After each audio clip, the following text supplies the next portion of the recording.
So, the first thing that we have to understand is the entire knockdown situation. When we get a knockdown, we have a couple options. We can meaty, we can throw,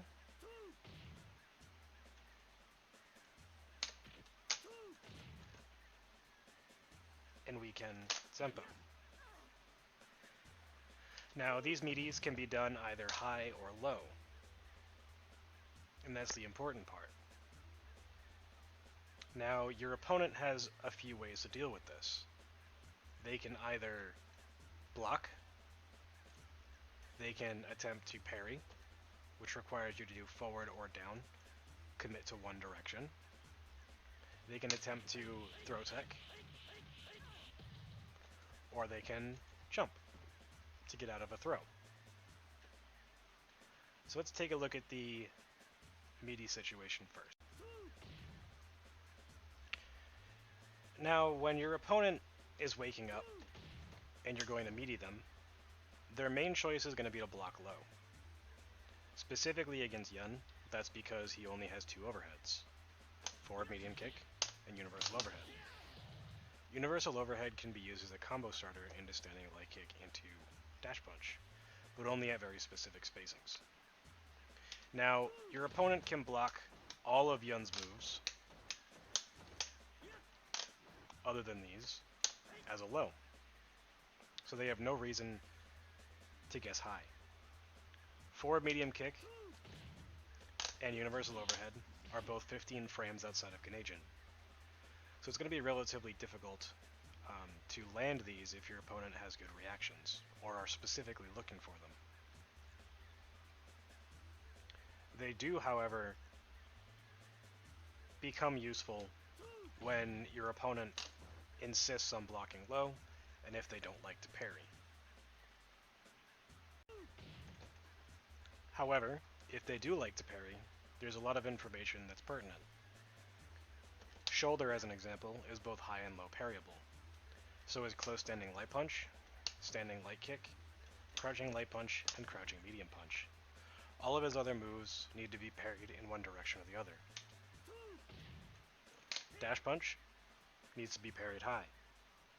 Standing medium punch, standing fierce, close standing medium kick, roundhouse, far medium punch, all need to be parried high. Crouching light kick, crouching medium kick, and sweep all need to be parried low. So in situations where you are doing a meaty against your opponent, you want to be doing a move that can only be parried in one direction, in order to make it so that your opponent is not going to get a get out of jail free card just by choosing to parry. This means avoiding 1-2-3, and this also means avoiding crouching medium punch, unless you're playing against specific characters where they work at a far range and they cannot be punished well on parry, like against Urien. So when you have this understanding, you need to figure out how this makes the situation break down.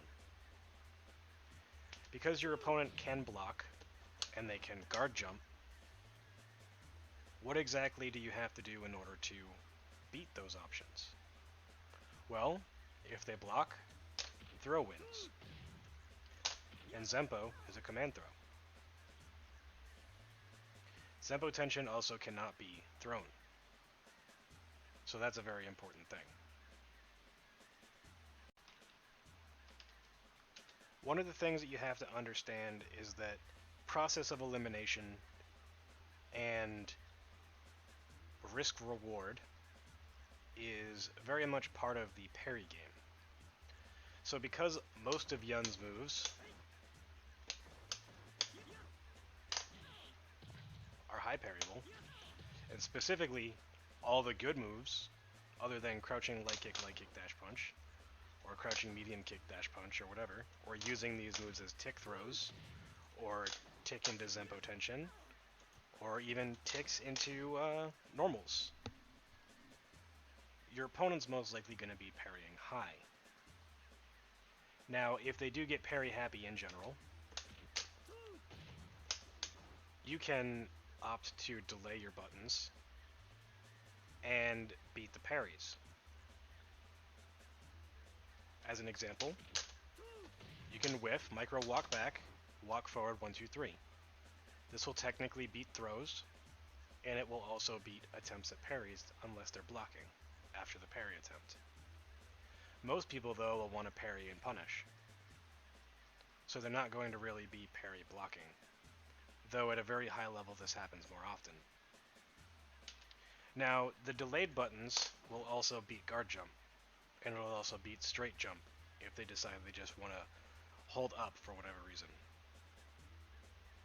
Mostly to get away from Zenpo or throw. So because your opponent can lean towards high parries, forcing them to respect your lows is important. You also get quite a bit of meter if you're successful with these.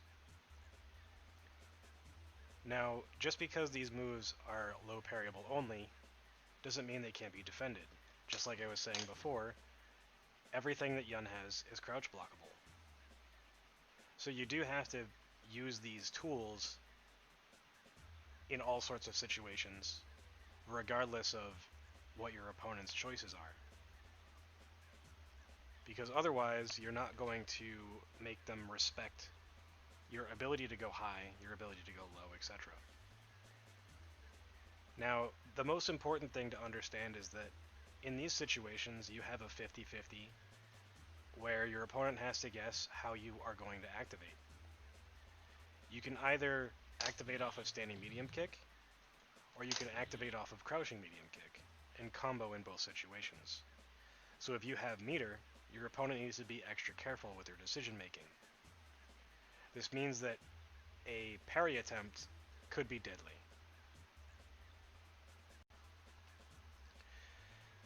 Yun is extremely good against cornered opponents. He gets quite a bit of meter off of standing medium kick forward fierce dash punch, which works against the majority of the cast. He also has the ability to crouching medium punch into upkicks. So your opponents need to attempt to jump and hit you, or they need to attempt to jump and cross you up.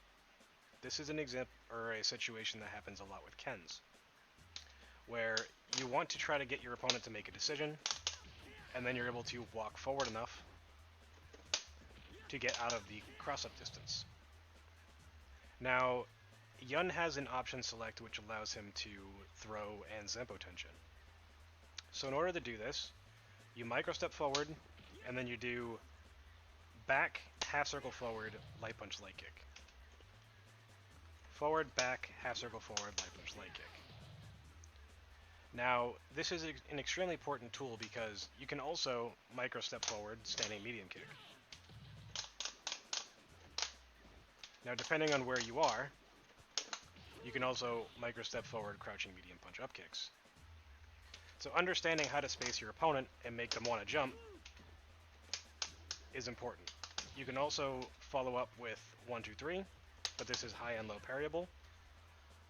It can also trip guard though. And then obviously you have crouching medium kick into dash punch as a confirm. You do have the option to do, crouching light kick, but it may not be ideal. So putting yourself in a position where your opponent may want to jump out, or if they do get a guard jump out, is not the end of the world. If they're successful in a guard jump though, you do have very specific timings where they can parry, so it's not the best option at all times. But you can forward fierce them back into the corner. In order to do this, it's micro step forward and then back fierce.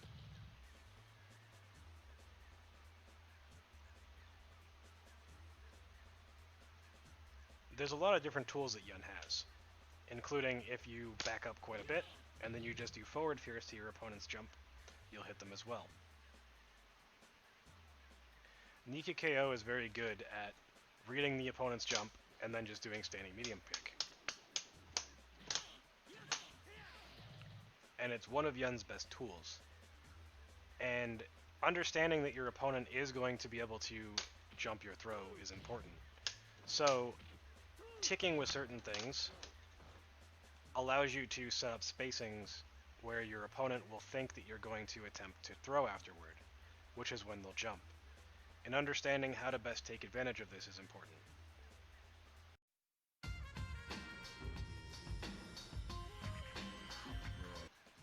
Now that we've gone over parry, we have to talk about how your opponent can defend against throw. You already know that they can guard jump it, and you already know that they can tech it. But they can crouch tech it, which means that they're going to be pressing a button, technically, crouch light punch, because crouch light punch light kick will come out as crouching light punch.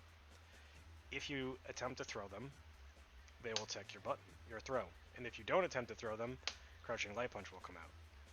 So you can take advantage of this by option parrying on your opponent's wake up.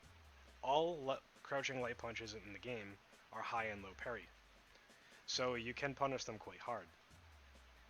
So this is why a lot of players will tend to stand tech, or delay tech, meaning they're going to wait until you throw them and then they're going to tech. Because the crouch tech can be very, very dangerous, although some players still do it quite a lot. Now, the only other way other than this to deal with it is to jump. Obviously, you can deal with jumps by either jumping with your opponent, or you can delay your buttons. Delaying your buttons will allow you to hit the jump startup frames, or you can delay it even more and hit them after they've jumped. This may give them the opportunity to parry, though. If you don't hit them in the first 4 or 5 frames, they'll have the ability to option parry high, or technically in any direction, when they are jumping. So if I was in the corner and I thought that Chun-Li was going to do forward medium kick, or forward roundhouse, I could just jump parry. Same thing if I were to jump over, I would parry as I'm coming down, because there's only certain timings that the opponent can hit me. You can parry forward and then down, and then you can block. Unfortunately, though, you would be inside of Chun-Li's carry throw distance. So, understanding your opponent's choices if you jump over them is also important. And this is where Yun shines. The first option that we have that is relatively universal is dash punch. This can be done off of crouching medium kick, or it can be done off of crouching medium punch. The next option is Upkicks. Now, Upkicks can be done raw, like you just seen, or it can be done in various character-specific manners. The next option we have is character-specific to Chun-Li, Makoto, and Q. You can standing medium kick all 3 of these characters. The last option that we have is character-specific to Chun-Li, Makoto, and Q as well. And this is you can do walk up 1, 2, 3. And this also has a few variations that can be done off of this, depending on the character.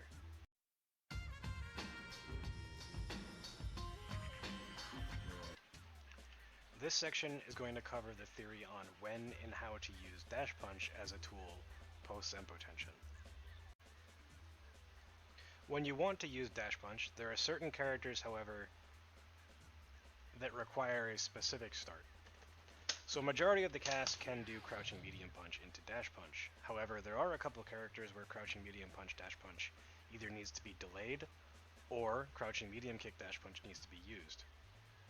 Specifically against Dudley and Urien, crouching medium kick needs to be used. Against characters like Alex, sometimes crouching medium punch will whiff if you don't press it at the correct timing. So it's easier just to use crouching medium kick. The first thing I want to discuss is the positioning and spacing mid-screen. As we see here, Chun-Li is at her round start positioning. This means there's about 40% of the screen to her right, and also 40% of the screen to Yun's left. We're going to be talking about the situation when Yun does a whiff dive kick and then does Zenpotenshin into crouching dash punch. Using the round start spacing, we can very closely analyze the situation at hand. When we do the crouching medium punch or crouching medium kick dash punch and she quick rises, she has about 10% of the screen behind her. This means that you can continue to pressure her if you so desire. And that will force her into the corner, either with a dash, a dive kick, or a dash punch. Now this is only important if you wish to continue your momentum and wish to continue your pressure. Alternatively, after this spacing, you are put at your round start positioning. This means that there is about 40% of the stage between where you are currently and the actual corner itself. So you have approximately 55 to 60% of the screen to run away. Now, this is quite important, because at this particular spacing, your opponent has to continue to follow you if she wants to stop you from building meter, or if any character wants to stop you from building meter. So not only is this a good offensive tool, it's also a good defensive tool, in the fact that it gives you quite a bit of space to run away.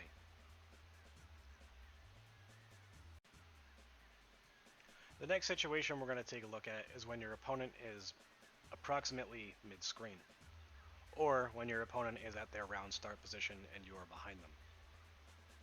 So Yun right here has between 35 and 40% of the screen, or the stage, behind his back. So post Zenpo into crouching medium punch, dash punch. If you continue to pressure your opponent, and they do Quickrise, they will completely corner themselves. And this is extremely important, because not only does it open up the ability to run further away, but it also opens up the ability to safely pressure your opponent. Now what I mean by this is instead you can walk up and with a button get a slight amount of meter, and then you are under the timer. This is the perfect positioning for what is called goaltending. You can pressure your opponent without technically being next to them. They can either fight their way out, or they can make themselves comfortable. Depending on the player depends on how they approach this situation, and it's never going to be the same. But this also allows you to relatively safely build meter and goad your opponent into making a mistake. What happens if your opponent doesn't quick rise? If you're mid-screen, they're not going to be cornered. If you super jump and try to dive kick at them, like you would for a normal set play, you're just going to cross up. You're going to put yourself in a bad position, your back is going to be to the wall. If you walk at them, thinking you're going to play safe, well, you can get all the way up into their face, and then you get high-low throw. That's positive. If you dash, same exact situation. So when they quick rise, it's technically better for, when they don't quick rise, it's technically better for you, because they have to now defend against a high-low throw if you're on offense. And also, if they don't quick rise, you have plenty of time to build meter before they can actually react. So let's say they don't quick rise and you don't move. You can do 4 crouching medium punches before you have to jump back and use any of the space that you're given. If they do quick rise, however, you can only do 2. So it's a hit or miss situation. Now, if you were to dive kick over your opponent, you have a couple options. If you don't want your back to the wall, you can jump out. You can also jump out with dive kick. And depending on the character, it may be good or not. As an example though, Chun-Li can standing fierce as you're jumping away. And if you're super jumping, it will not hit you. But if you decide to dive kick, that fierce will hit your dive kick. Now, this also does open up set play situations, where you can cross your opponent up.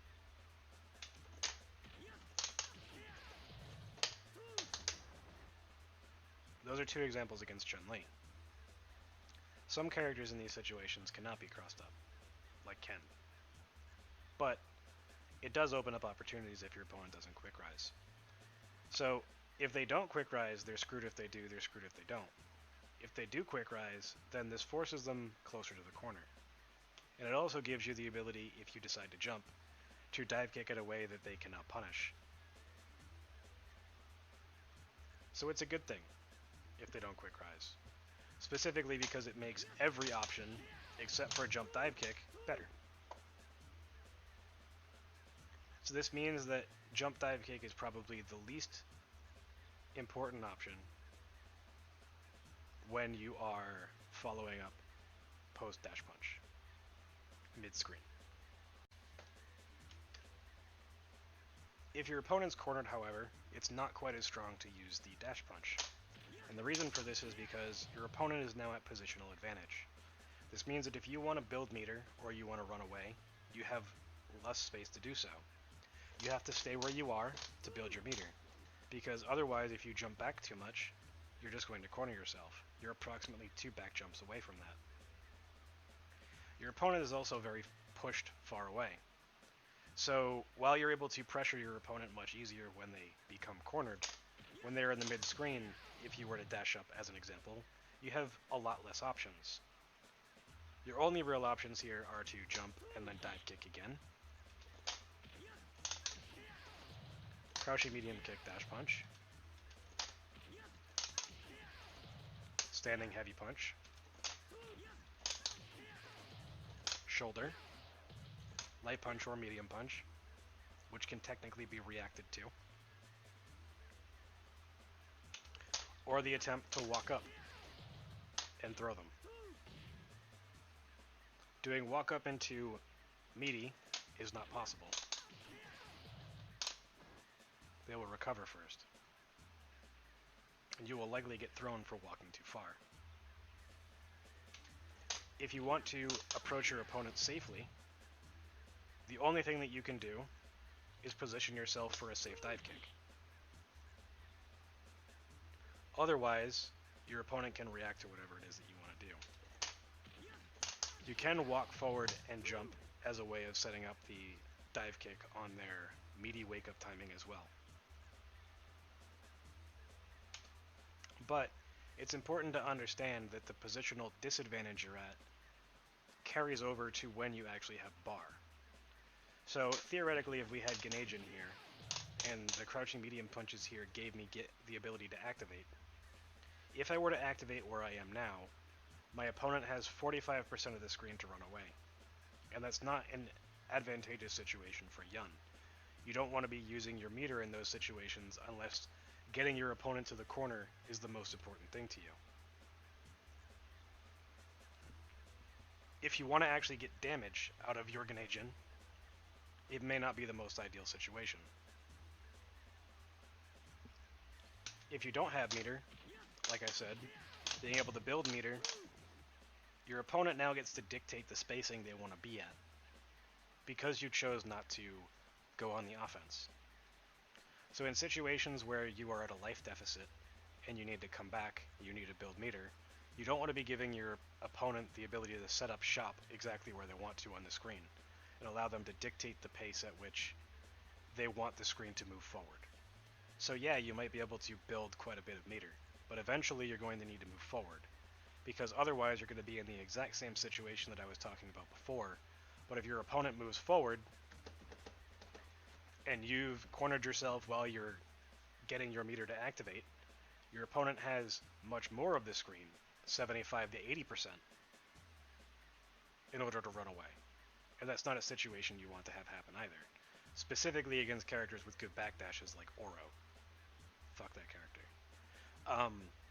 But ideally the situations that you want to have, or that you want to be taking advantage of, are when you are at a life advantage. Because the ability to walk up and then dive kick where you're safe, or the ability to super jump forward and dive kick where you're safe, is very easy off of this situation, specifically if your opponent quick rises. But if they don't quick rise, this makes this situation a whole lot worse, in my opinion.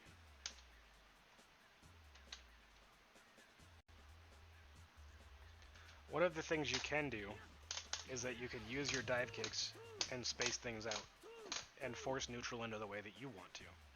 So that is a net positive. But depending on your meter, it can be a net negative as well. You're still at a position where you have less than half of a screen to work with. But if you want to dive kick in on your opponent, or you want to change the spacing, up, I did neutral jump in whatever I want.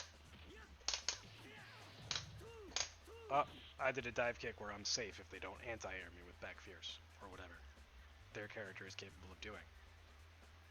Or, up, I did another far dive kick, they attempted to punish me with a move that doesn't, whiff punish.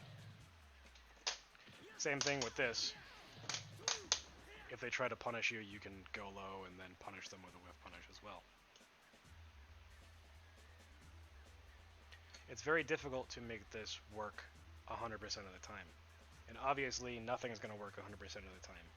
But positionally, you put yourself in such a bad situation that depending on your meter situation, depending on your choice, this may not be the best decision to make. Now, if they don't Quickrise, it's a different story. Just like in the other situation, you only have a limited space to run. You also cannot follow up with the super jump forward, medium kick, dive kick, or the walk forward, jump heavy kick, dive kick. And you don't have enough time when these land in order to attempt to retreat without possibly getting hit. So if you want to be mixing your opponent up safely, you have to be dashing or walking, or going for a whiff dive kick strategy. All three of these are fine. However, if you try to vary things in the timing, you can set up meaty situations for yourself, which are not terrible things to have happen in the middle of the screen. However, it does take a dash punch,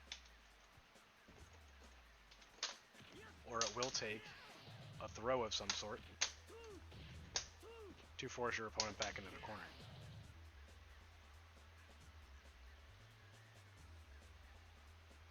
Your opponent has a little bit more leeway when they don't Quickrise, unless you have Setplay, which you come up with just to actually deal with this situation.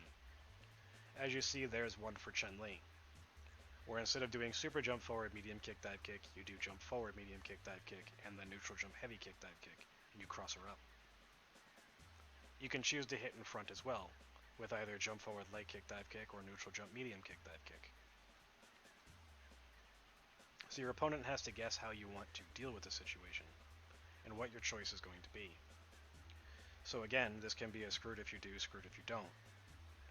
But it requires a lot more in-depth knowledge to be able to abuse the situation. It's not quite as simple as just walking up and doing a rock, paper, scissors. It's another sort of mental rock, paper, scissors. Your opponent has to know what you're likely to do and why. And this is a situation that comes up a lot more often, and in a better functionality, in my opinion, off of Upkicks.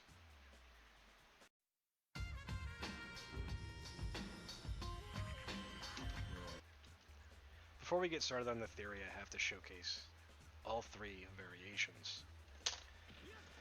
Light kick puts her relatively far away.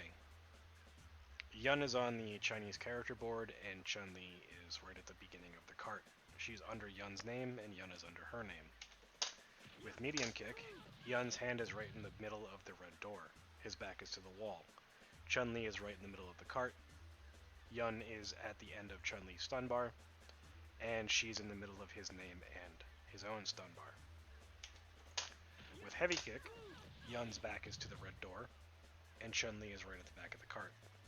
She's in about the same positioning that she was off of the medium kick, dive kick, just slightly further back in the stage, but Yun is quite a bit closer. He's about halfway through his stun bar and almost under the timer. So this is very important, because this means that the same situations that you create are going to have different outcomes depending on the Upkicks variation that you use, light kick, medium kick, or heavy kick. And the best example of that is on a quick standing Chun-Li off of a light kick version you whiff behind her. This means that if you Zenpo, you'll be going towards the opposite corner. If you do the medium kick, you have to dive kick in the opposite direction on the second one, and then you will be able to go back towards the corner that you just came from. And then if you do heavy kick, depending on the timing at which you do your dive kick, you will either whiff in front or you'll whiff behind. There was front again, and there is behind. So there's quite a bit of ways that you can mix your opponent up based on just what dive kick you choose and what Upkicks variation you choose. Even the same exact setup will have different implications based on what variation you've used. So there's quite a bit that your opponent needs to keep track of. One of the other important things is that regardless of where you are on the screen, you end up the same distance away from Chun-Li. So heavy kick here puts me exactly at the same spacing that I was in the corner, where she's now between my name and the stun bar, and I am right in the middle of my stun bar. So setups that work in the corner also will work mid-screen. So when thinking about Upkicks, you have to think about the implications that it can have based on spacing on the stage. So light kick Upkicks pushes her very far away. As far away, if not further, than a dash punch. So you have plenty of space to continue to run away. Heavy kick Upkicks allows you to walk forward, push her further away, and continue to jump away and build as much bar as you so choose. So if your goal is more defensive based and you want to run away, it may be better to use Upkicks than it is dash punch. Specifically in the corner, if you dive kick over your opponent, you have plenty of spade space to actually run away. You have quite a bit more. As you can see here, in this exact situation, Chun-Li is in the position that you would have been post dash punch, where your back is to the door.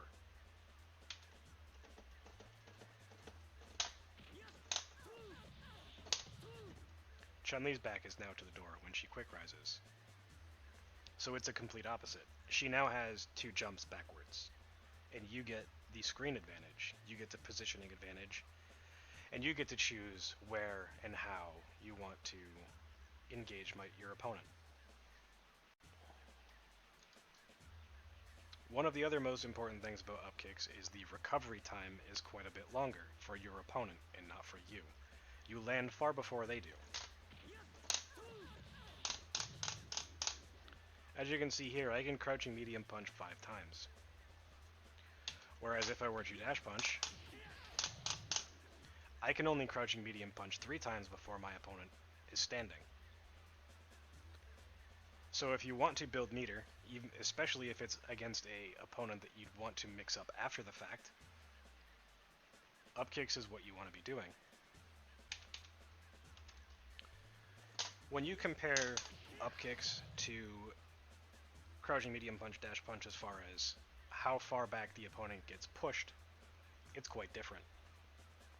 As you can see here, mid-screen, Chun-Li gets pushed back to between the two tables, the foreground and the background. With the light kick one of these, although it gives the same screen spacing, but not stage spacing, that the corner variation gives, Chun-Li is under my name and I'm under hers.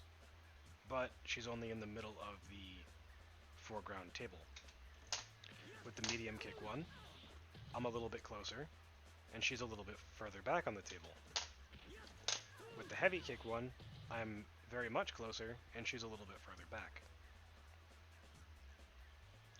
Regardless of which variation that you do though, you can follow up with dive kick, or you can follow up with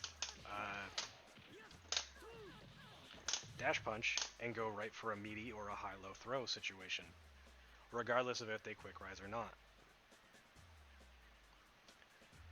Now, if you do heavy kick Upkicks and then you dash, the opponent is almost in the exact same situation that they would have been post crouching medium punch, dash punch. So you have the ability to run away just as well. And against characters like Chun-Li, where you can do 1-2 Upkicks, and you can dash, she's actually further back. So as long as you don't mind being next to your opponent, she can be closer to the corner than situations that you would get at the same spacing with a dash punch.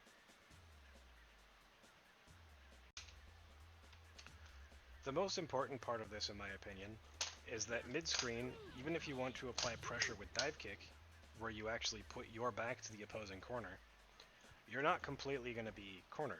Your opponent still needs to make a good decision in order to corner you, whether they need a successful throw or they need some sort of knockdown towards the corner.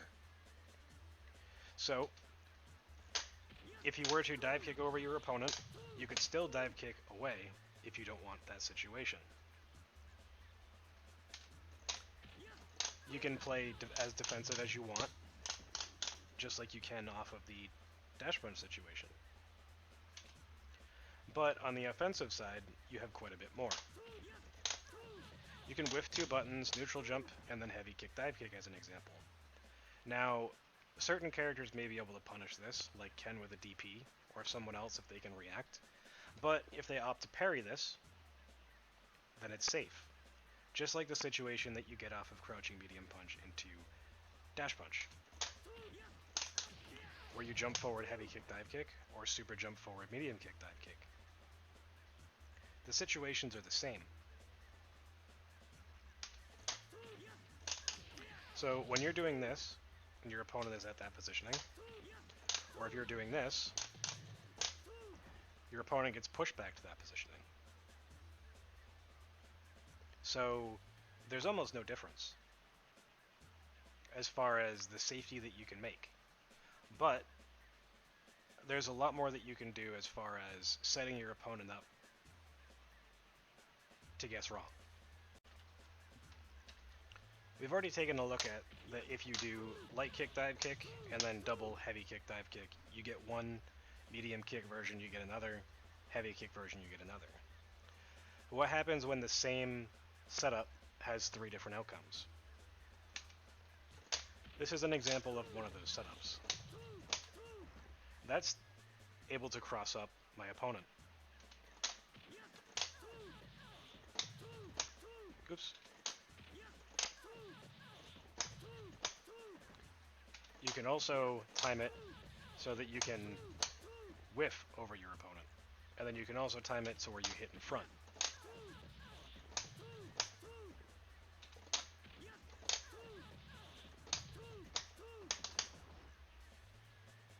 Now that one's not quite as safe. Obviously you're hitting her right around the waistline area, so you're even.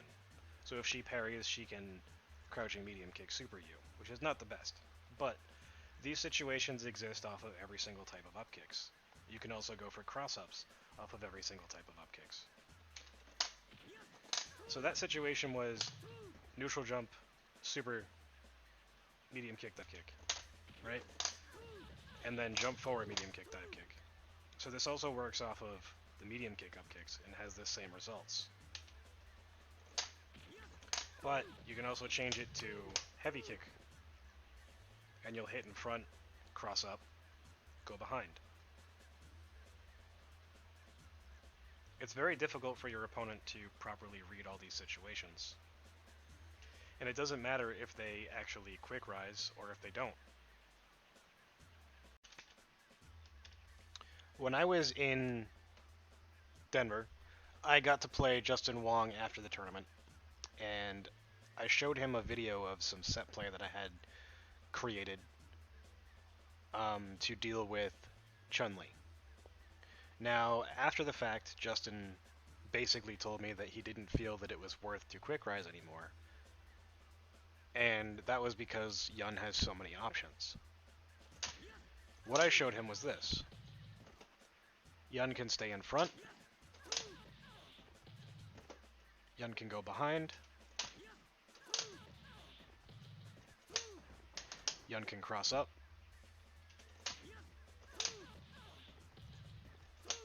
Yun can hit in front, although that is technically punishable if they parry.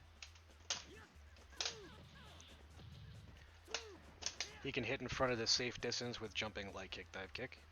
And those are only 4 of the examples. There's about 30. So Chun-Li is very much in a I'm screwed because they can't make a decision as to what the opponent wants to do. Now, these sort of set plays all exist, regardless of if I jump forward or if I do normal dive kick setups. So your opponent has to very much be able to just take a risk. They have to know what type of setups you like to do, and they have to risk if they should stay on the ground or not. If they don't Quickrise, they may be safe to some setups, but not others.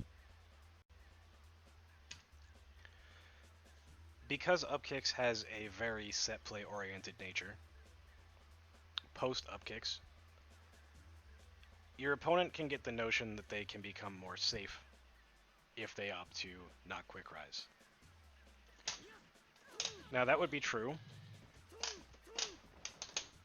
if you can't modify the same setups to be the exact same setup, whether they Quickrise or not. And this is one example against Chun-Li using the set play that I showed you that I used against Justin Wong. Now the worst case scenario is that your opponent doesn't Quickrise. Oh, they just gave me a free high-low throw. Because if you're playing in a set play oriented nature, where your decisions are based off of situations that you know there are multiple outcomes, they can be modified to work for Quickrise and not Quickrise like I showed you before.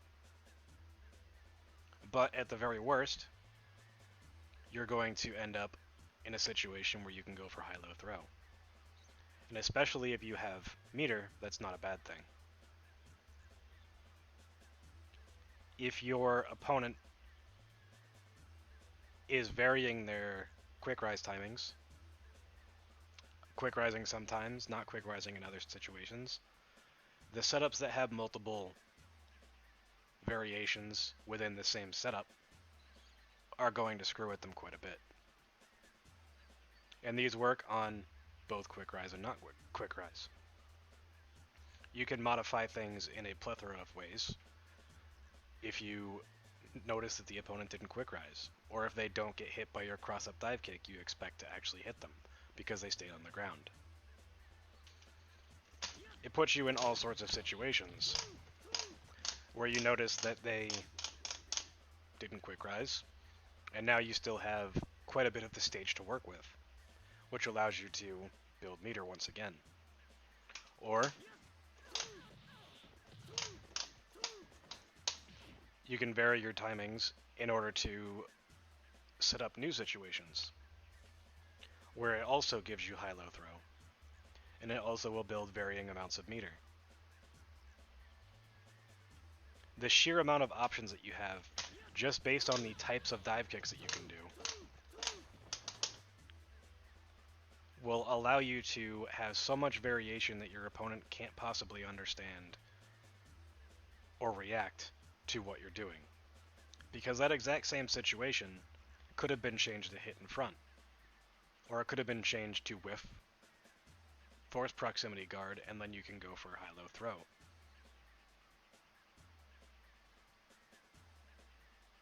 It makes it a complete guessing game. Now, some players like to play risky, and these guessing games are much at the advantage of Yun, specifically the more meter that he has. Also, a high risk or medium risk, high reward sort of mentality will yield the highest amount of meter gained. As an example,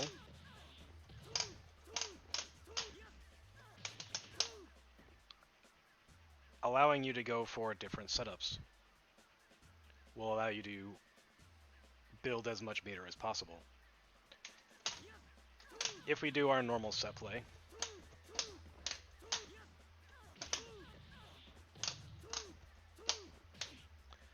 that dive kick there can either whiff or it can cross up.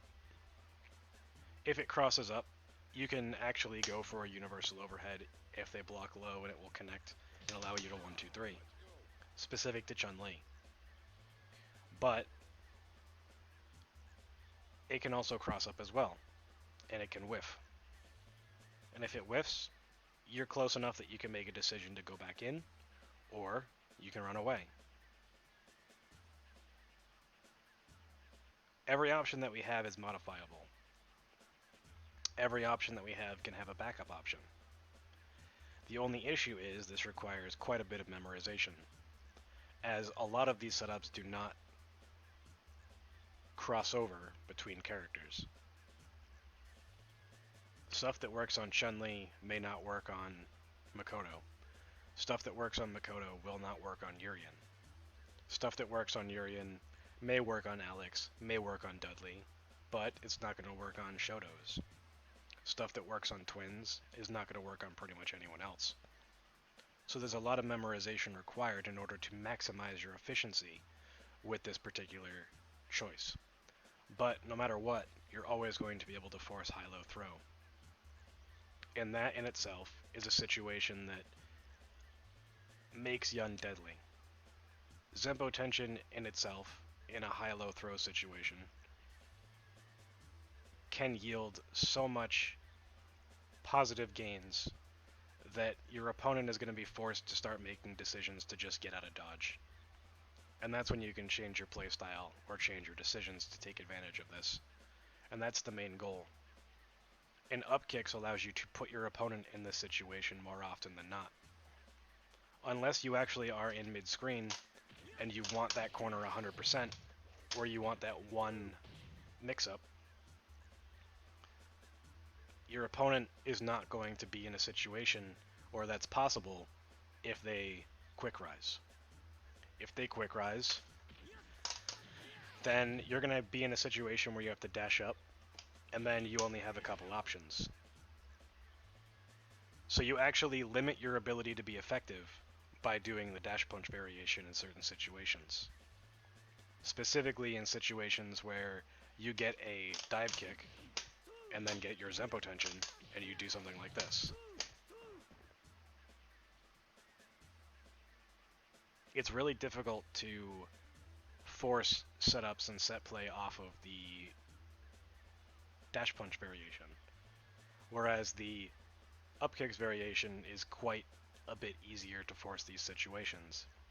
And like I said, at the very least, you're guaranteed a high-low throw.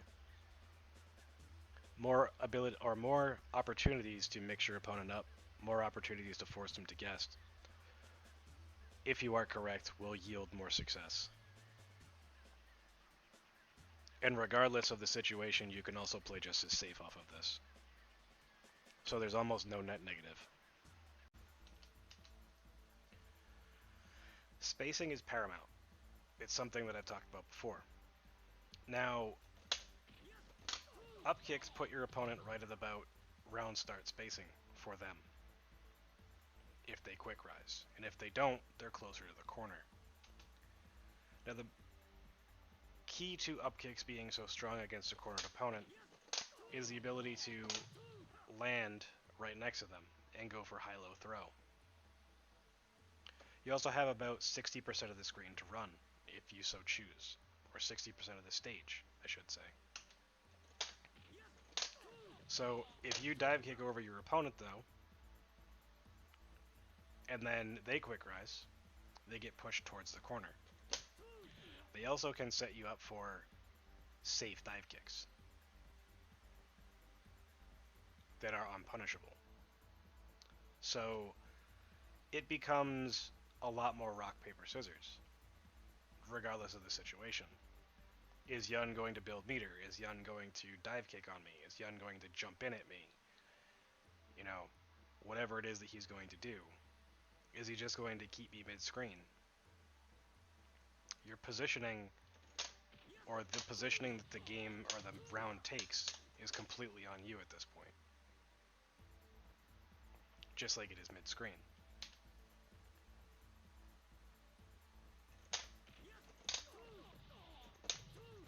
you also still get set play. You get the ability to cross up your opponent mid-screen, hit in front, do your normal mix-ups. Also, depending on your Upkicks choice, you can get the safe dive kicks as well, just like you would off of dash punch. So there's no difference, again. However, not all characters have the same Quickrise timing. Some characters have significantly longer, such as Chun-Li or Elena, which allow you to get even more deadly setups against them. Certain characters have more deadly setups when they don't Quickrise, such as Makoto. But everyone has set play, regardless of if they Quickrise or not. It all comes down to memorization. But if your opponent doesn't Quickrise, then they end up staying closer to the corner, right? But the important thing about this is that regardless of if you stay in front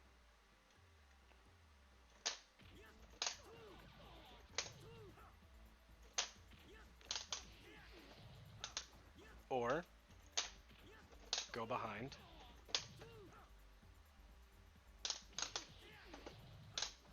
your opponent's re-cornered. So one good decision from you re-corners your opponent and gives you either the entire stage to run or the ability to keep them cornered. Get your meter and punish a bad decision, or make a good one on your own. This is something that is lacking from Dash Punch itself, because I've already gone over the fact that you're only able to approach from one particular situation, and characters that can Quickrise fast enough, it's easy, or I shouldn't say easy, but it's possible for them to punish a whiff dive kick in their face with throw. So the way that you have to approach different characters changes as well off of the dash punch, whereas it's relatively linear when talking about Upkicks because there's almost no change. There are very few characters with below 50 as their Quickrise timing. And even at 49 or 48, the ability to dive kick over them and then meaty is still a possibility. Same thing with twins.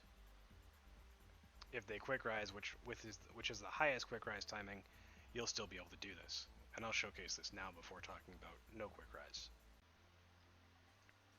So when the twins Quickrise, even if I mash buttons or throw, my opponent is going to beat me with their meaty.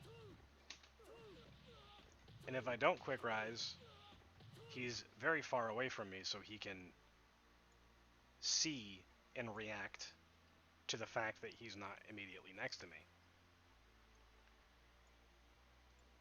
and go for a secondary mix-up, or force his way forward with a walk or something, and continue with the high-low throw.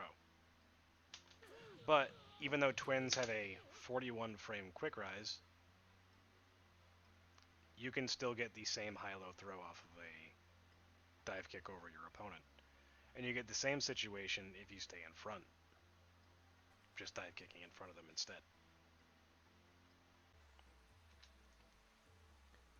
One of the more important things is that when your opponent doesn't Quickrise, you don't lose anything. You're still almost exactly the same distance away from the corner. And you have even more distance away from the opposing corner, because they're actually closer to the corner you came from.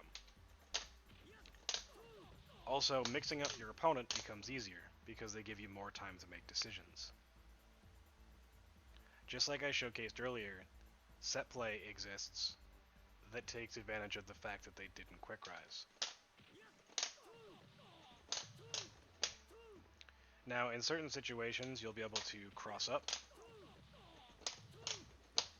or you'll be able to hit in front.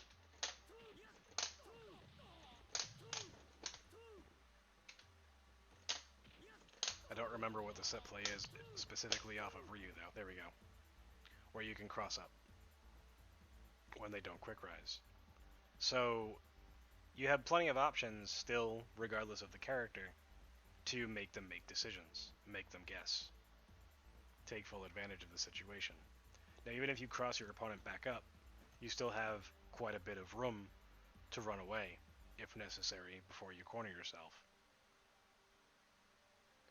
So when you up kicks, and then you jump forward and you jump forward again, you still have 2 whole jump backs before your back is to the wall. And your opponent has to follow you the entire screen in order to keep you cornered. So, by comparison to dash punch, they're much closer to the corner. This is true mid-screen here, where if you dash up, there's still going to be a little bit of space between the wall and where Ryu is. Now, if we were to cross our opponent up, and then make a decision to go crouching light kick, dash punch, oh look at that, he's cornered. Forward throw, also cornered. You get the idea. You can also stay on the same side, and then, I apologize, back throw, and you'll get a corner. You know where this is going. Zenpo, corner. So 2 decisions here. Up kicks into dash punch. Depending on the situation,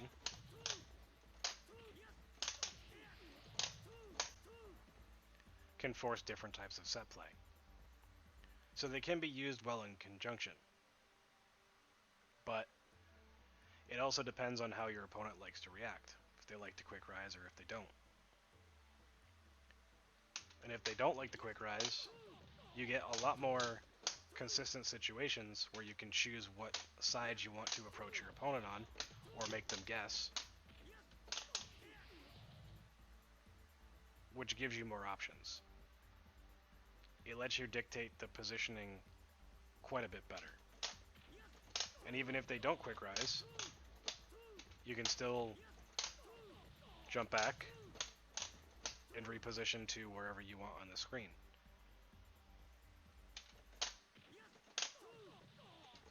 Or even walk back, just out of range. So everything is still 100% in your hands. Now, if they don't quick rise, and you dive kick over, you can dash up.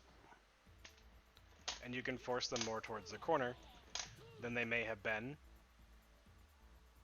if they did quick rise. Where I'm only 1 jump away from the corner. Makes it much easier to force them back to the corner, just from pressure itself. Specifically if you're in Ganajin. If you're in Ganajin, you definitely want your opponent cornered. Now if you were to do up kicks and go over your opponent,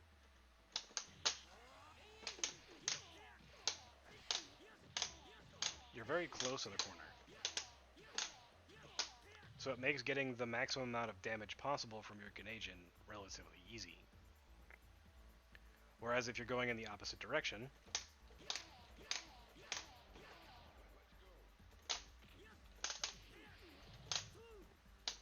while you can still get crouching medium or crouching light kick into forward fierce, depending on the positioning and how large the stage is, it may take you more than 1 special in order to re-corner your opponent.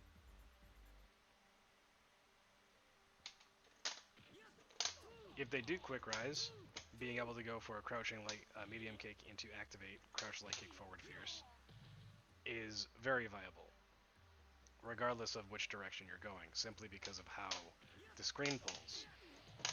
As you can see here, Yun is now to the left of the timer, and Ryu is to the point where if I walk forward, he will continue to pull the screen. And this is where the crouching medium into light forward fierce or whatever works best.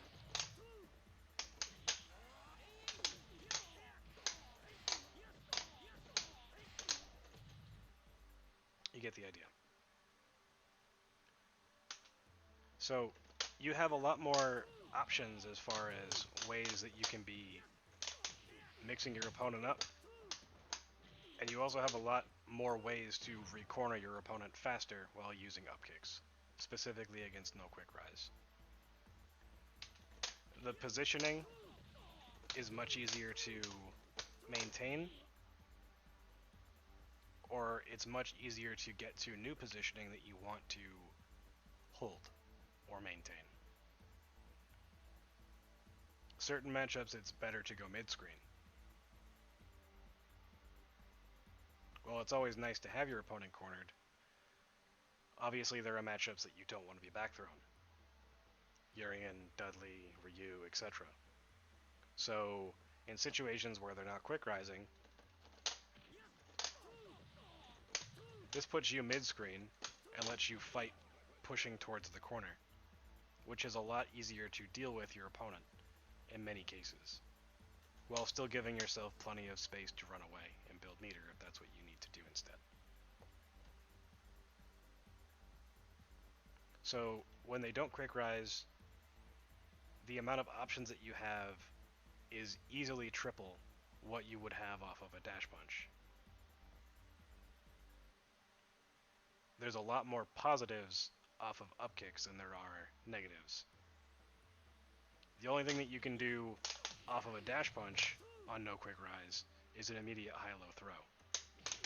But even if you were to dash punch your opponent, they're not fully cornered. They still have a little bit of room.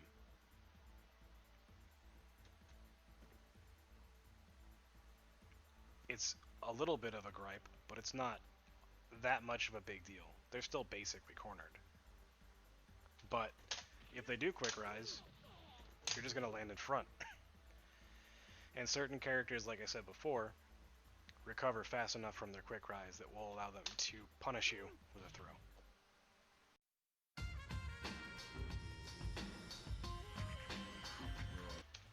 Against Chun-Li, you can do walk forward 1-2 Upkicks, and then you can do the generic walk forward crouching medium punch Upkicks. Against Shotos, Ken, Ryu, Akuma / Goki, and Sean, as well as Elena, Necro, and Alex, you can do a difficult combo of walk forward 2 steps, stand leg kick Upkicks. But against these characters, I would keep it simple and just do raw if you insist on doing a Upkicks. Urian and Remy can both do micro step stand leg kick into Upkicks relatively easily. Against Urian only, you can do micro step forward, or 2 steps forward I should say, crouching medium punch Upkicks. It's a lot harder on Urian than it is against the rest of the characters that it works on. Otherwise, against Remy, raw Upkicks. Against Dudley, Ibuki, Makoto, Chun-Li, Q, Hugo, and 12, you can do Zenpotenshin, micro walk, crouch medium punch Upkicks. Against both Makoto and Q, you can do walk forward 1-2-3 Upkicks. Unfortunately, against the twins, all you can do is raw Upkicks.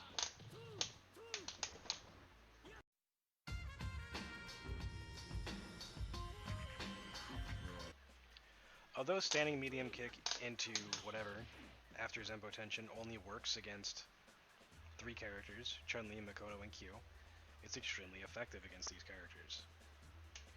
Standing medium kick into target combo, as an example, if you hold forward, will allow you to walk under your opponent. If you are to press down at any time, or if you were to press any button at any time, you will stay in front. You can also just not walk. So this means that there's quite a lot of situations that you can come up with to make this work. You can also micro step standing medium kick into light punch dash or shoulder. And you can also just standing medium kick into medium punch shoulder, which is a little bit tighter. Both of these situations have good set play against both Chun-Li and Makoto. Now you can also just standing medium kick into dash punch. Or standing medium kick into jumping heavy kick. Doesn't give you quite the oomph that the target combo gives you, but it forces your opponent into a situation where they must land into a meaty. So it can be incredibly difficult to defend against.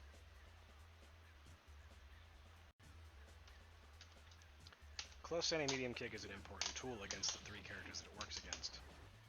And the reason for that is because of that high-low throw situation that you get afterward. And all the characters don't have great lows.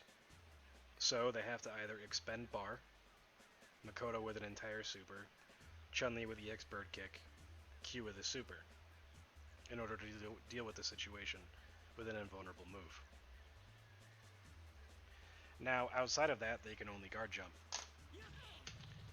And if they guard jump, you can deal with it like you normally would, except from both sides. So they have to guard jump correctly. They have to guess which side you're going to be landing on to make their guard jump correct. This is why guess parry is very, very common in this situation, because they want to try to escape it.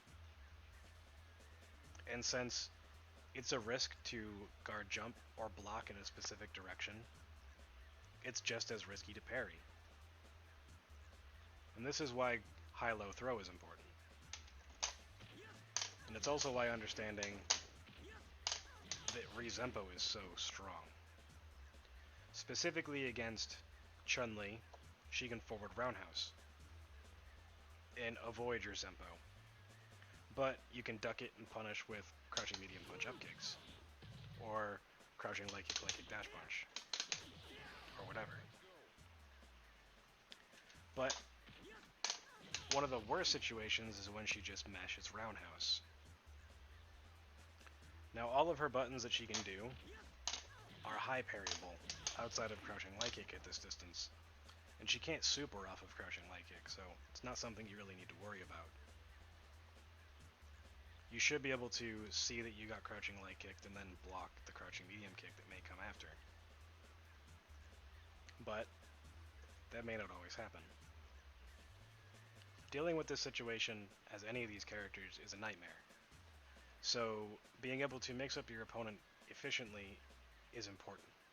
And spatial awareness and stage awareness is extremely important to this. So if you have your opponent cornered, and then you do this situation, your opponent's going to think, oh, they want me cornered again. So staying on the same side may be important. But because this is complete Yomi, it's a guessing game. Your opponent may guess right, may guess wrong. You're just making a guess as well. No matter what choice you make, your opponent can effectively combat it with a guess.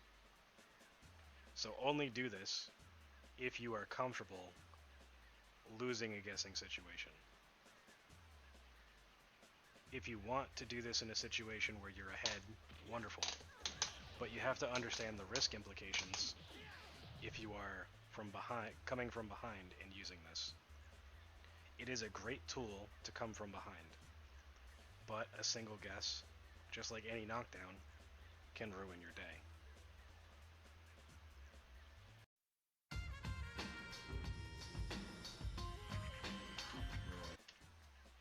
We're going to be taking a look at how your position on the stage varies what your best decision is. We're also going to be taking a look at the risk-reward behind Upkicks and dash punch, and how Quickrise and stage position combined can affect this risk-reward.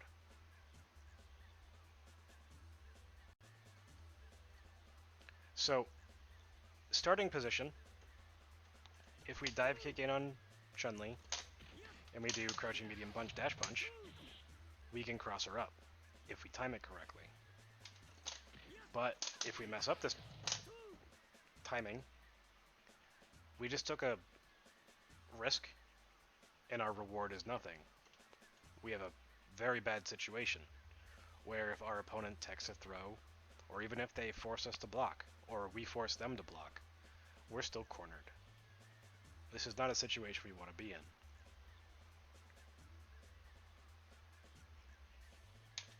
The only things that we can do otherwise is to jump in and make ourselves safe with a dive kick. Force our way in where we're safe even on parry, and they can tech our throw, and we can tech theirs, go back to neutral, and they're completely cornered. Or we can whiff that dive kick in front and force them into a high-low throw situation. We still have the ability to dash up. But all of these require one more situation in order to make Chun-Li cornered. And this all assumes that she quick rises. Risk reward as far as options go is very much skewed towards upkicks.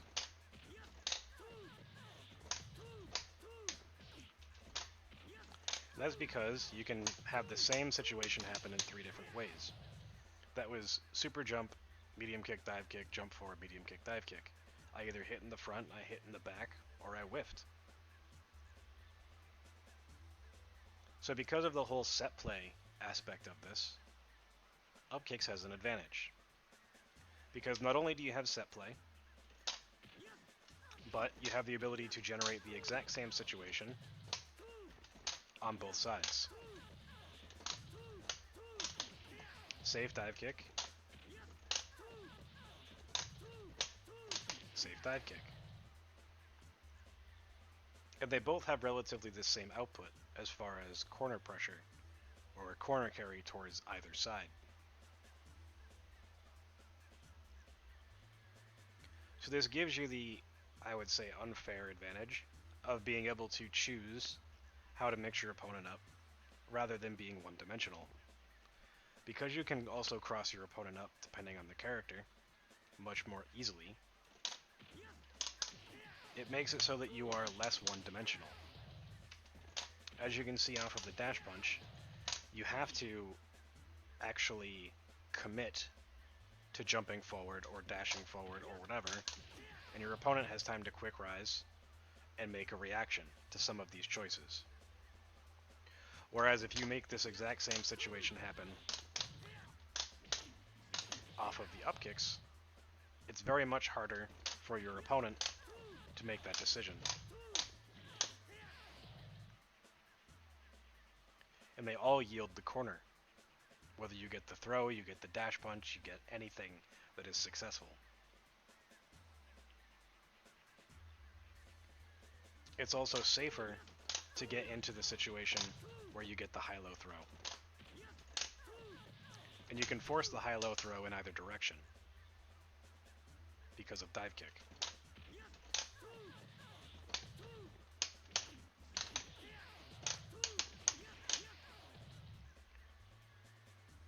Now, this is not the case with dash punch from a mid-screen position. But a lot of players will use dash punch in order to corner their opponent much more easily. While this is true, you have to walk up or you have to pressure your opponent with relatively safe means in order to make this a more effective way of continuing to push your opponent towards that corner. Now with upkicks though, you can get the exact same spacing that you would off of the dash punch. The only thing that the dash punch has on it is slight meter gain against characters that cannot have a crouching medium punch before it, such as twins or shotos.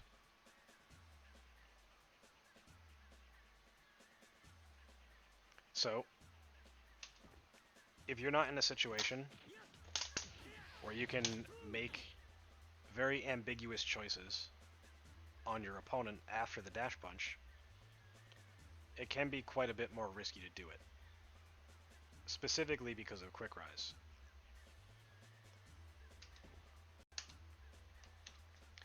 Dash punch, as we know, becomes quite a bit worse when they don't Quickrise at this position. or any mid-screen position. Although you do get quite a bit of stage push, it's only one jump back to the corner. It's not that much space. Any knockdown is going to get you cornered. So this means that any time that you want to mix your opponent up, or anytime you want to try to make yourself safe with super jump forward, medium kick, dive kick, or jump forward, heavy kick, dive kick, you're going to end up putting yourself in danger. Because even if one throw tech is going to put you cornered, and Chun-Li can now contest you and goaltend you. Does this sound familiar? It's exactly what happens if you mess up your cross-up situation against characters that can cross you up. This means in this exact situation, you actually have to jump away. Otherwise, you're just going to corner yourself and put yourself in a bad position. Or, you have to commit to the high-low throw right after this, which can be beneficial in one faction. As Zenpo is going to re-corner your opponent, and also a back throw is going to re-corner your opponent. But in any case, where you do this, and you are doing possible mix-ups mid-screen, certain things are better than others.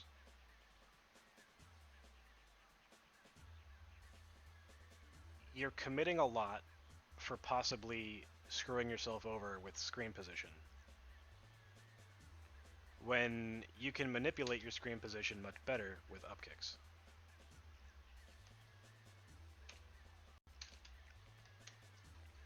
Risk reward, unfortunately, in this position, when going towards the opposing corner with a Zenpotenshin, is always going to be net positive for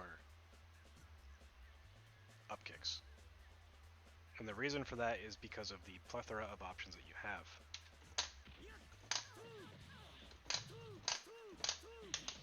You have plenty of ways to cross your opponent up. You have plenty of ways to mix them up. You have forced high-low throw.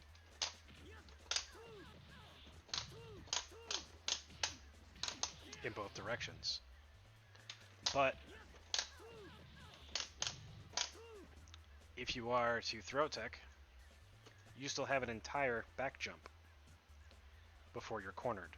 So you're not necessarily going to be in a situation where going back to neutral is going to be a huge negative for you. You can still fight your way out relatively easily.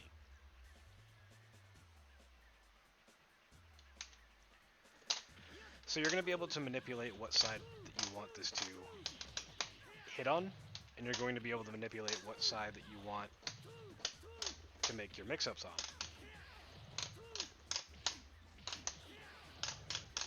So you can continue your pressure and force decisions out of your opponent.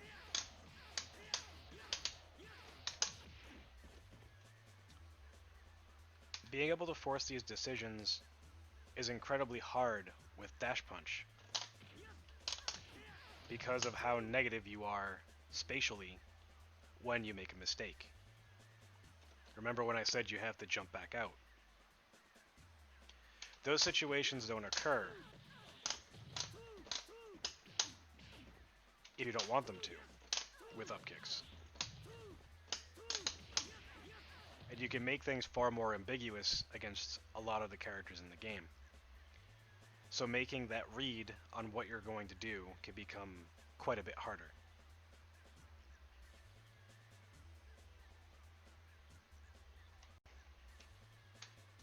From this sort of a situation, you're not looking so hot off of the dash punch. The risk reward for dash punch is very, very, very unfavorable. And the reason for this is because unless you dash, jump forward light kick dive kick, or neutral jump dive kick, it's going to be very difficult for you to make a profitable decision. And the reason for this is because you can no longer jump forward dive kick. you will always corner yourself. You can no longer super jump forward dive kick. Again, you corner yourself.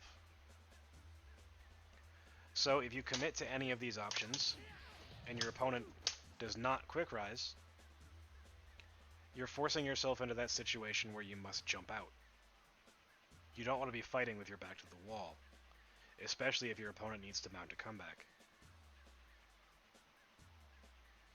You can take the risk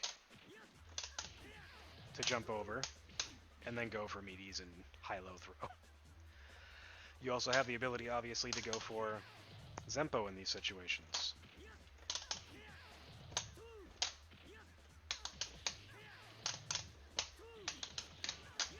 Where you can relatively easily get metered.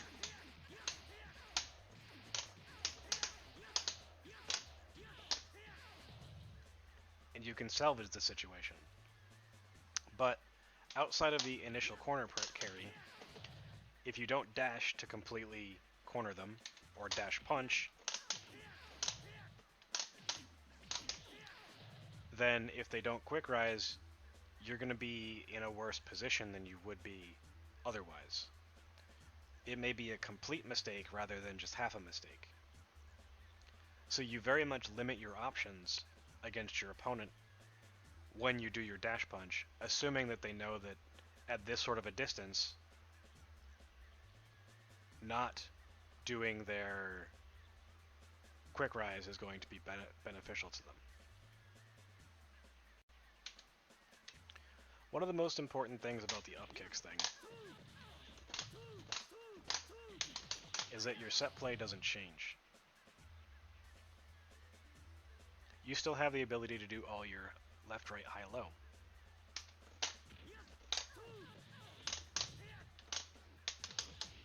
You still have the ability to do high, low throw on your opponent that's fully cornered.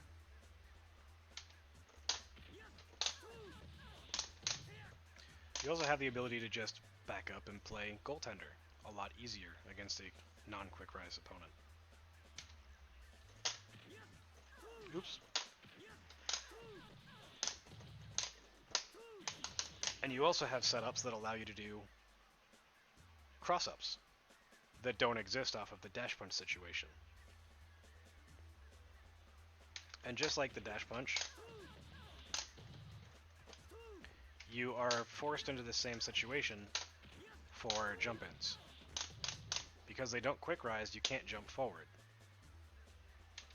So the only way that you can mix up with jumps is with neutral jump.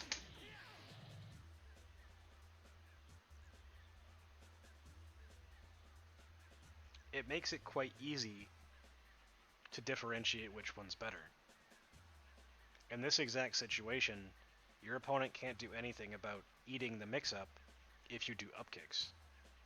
And they're still going to eat that mix-up if they Quickrise. You're going to get that high-low throw. You're going to get that set play.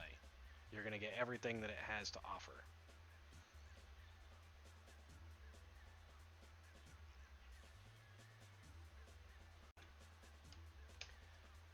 When your opponent is in the corner, however, the risk reward of jump-ins and super jump forward dive kicks and all that stuff becomes far less, because it puts you smack dab in the middle of the stage, which means that you can corner your opponent in one direction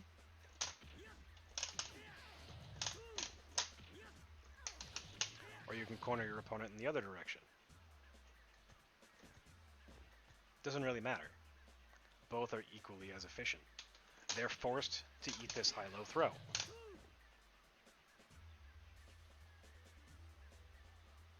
However, dashing up and stuff becomes just as viable.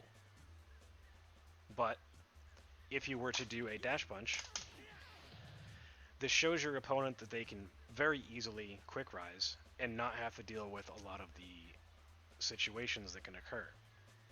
Dashing becomes worse. Dash punching up becomes a viable option in certain situations. But if they Quickrise, it's much less effective because you do limit your options. They are relatively safe options by comparison, but you do limit your options, so there's less that your opponent has to worry about.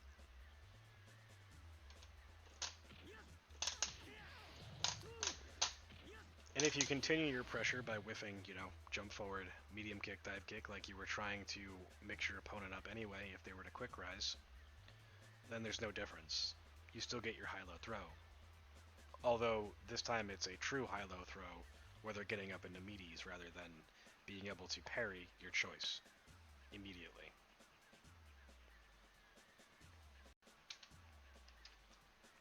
So unlike its counterpart, the difference between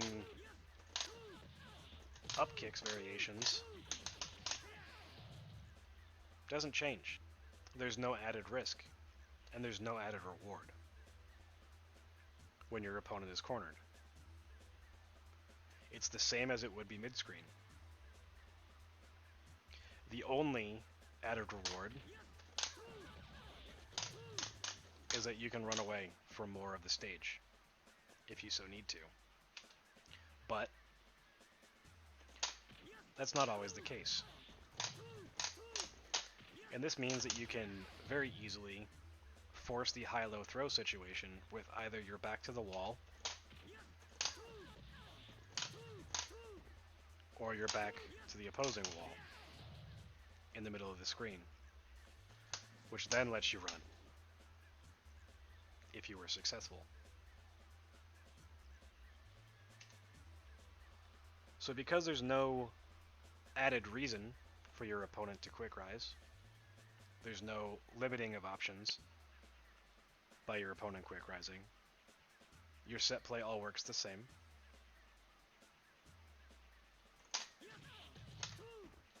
It's absolutely impervious to change, which means that it keeps your opponent on their toes quite a bit more. And since it doesn't matter if they quick rise or not, for the simple setups,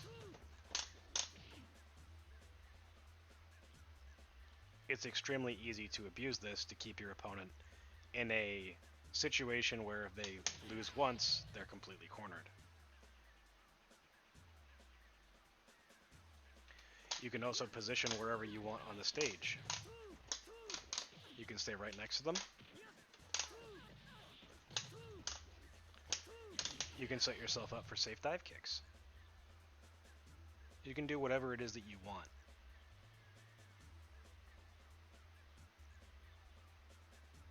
The world is your oyster. Or you essentially are playing in a sandbox. You can do whatever you want. The only downside to this is that against Shotos and against twins, you'll get less meter. Not by a whole lot, but you will get less meter. Against the characters that you get more meter than crouching medium punch, dash punch, there's zero excuse as to why you would do dash punch, in my opinion. When you do the dash punch, it shows them that they need to be quick rising. When you do the upkicks, it shows them that they could get hit, they could not.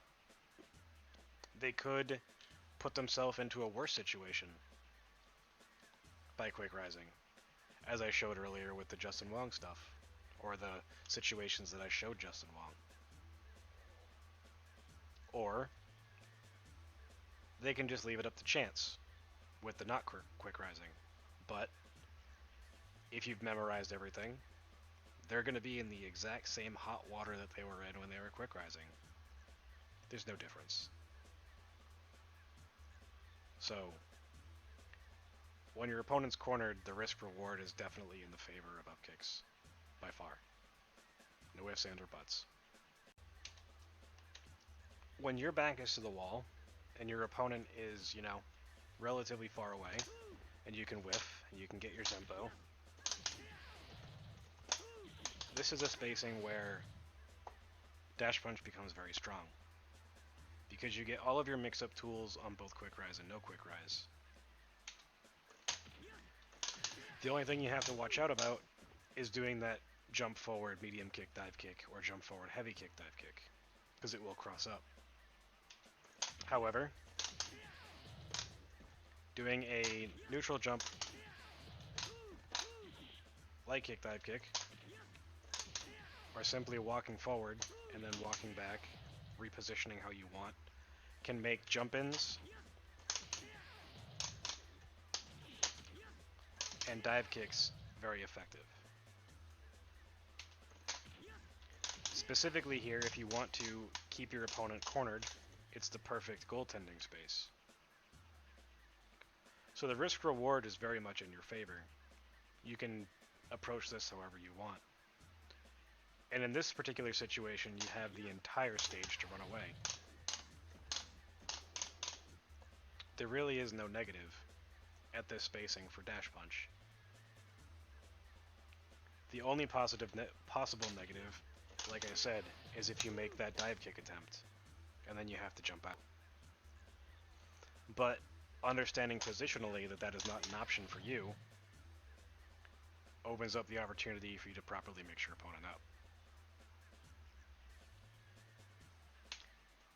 This means that if they Quickrise instead,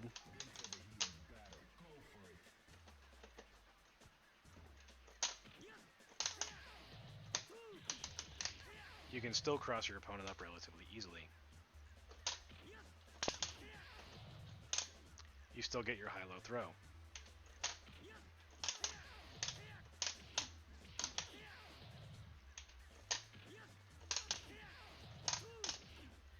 You can whiff over your opponent and go for a high-low throw as well.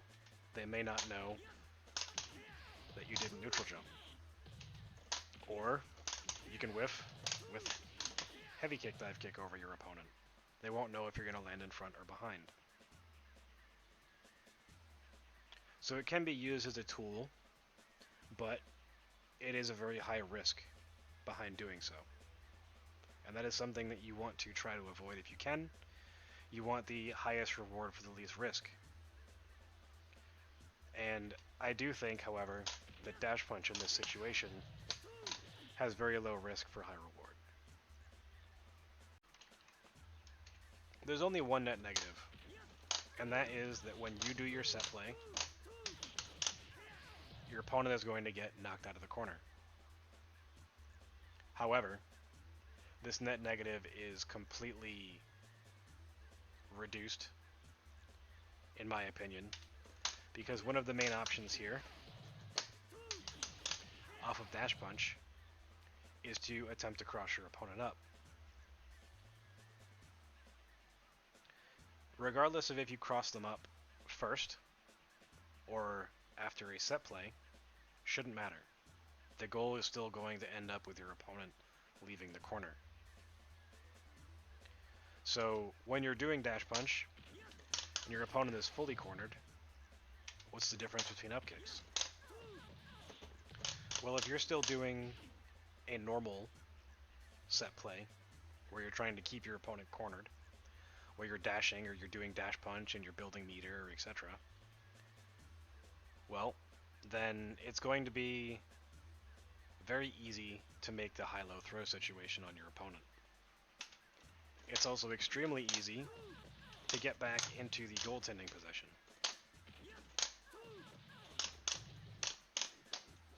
Right?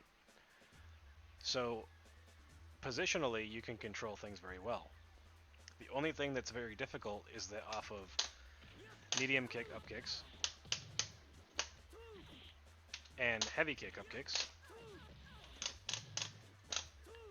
it's very difficult to get profitable dive kicks without doing set play that will actually make everything safe. And what I mean by this is that you're going to hit your opponent at the knees or in the shins. So as you see, I walked back and then walked forward and did it. This is actually a completely viable option, but it's not the most ideal situation. This is why having multiple variations of Upkicks matters a lot. Because the light kick variation of Upkicks, if your opponent doesn't Quickrise, you can set this up extremely easily. And also off of light kick Upkicks, you can completely corner your opponent and make them go into that high-low throw situation. There's no difference. The only difference might be a little bit of damage. So the net negative is not really a net negative. You have more time against your opponent to make the decision, specifically when they don't Quickrise. The only negative is that if you were to dive kick over your opponent, your back is to the wall. But considering that most set play have 2 dive kicks, you're almost never going to be in this situation. So in situations where you would heavy kick dive kick times 2, you still have plenty of opportunity to go for your mix-ups. Or medium kick dive kick will lend you closer.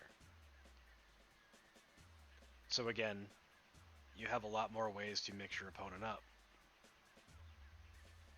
Or a lot more masked ways of making the same decisions.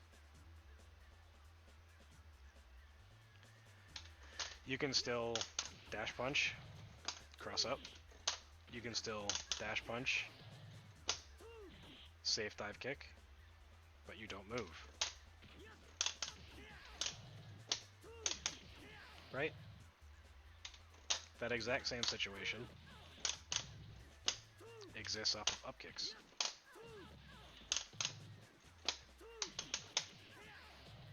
Both off of medium and light kick, apparently. You just needed to take a step back. Upkicks in this particular situation is just superior. And the reason for that is, although dash punch gives you great pressure and can give you great meter, that's about all it can do. If the meter is all that matters, and that you need that extra little bit of meter to activate, sure, that's when it's best. But anything before that point,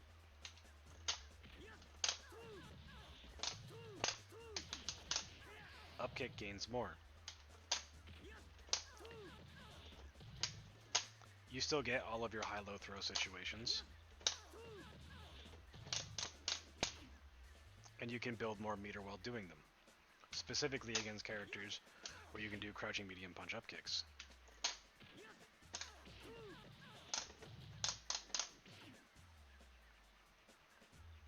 So you have plenty of new tools and nothing taken away.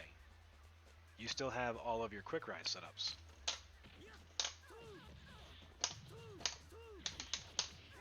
Where you get your cross-ups, you get to whiff, you get to hit in front. And none of these whiffs are going to whiff behind your opponent with your back to the corner.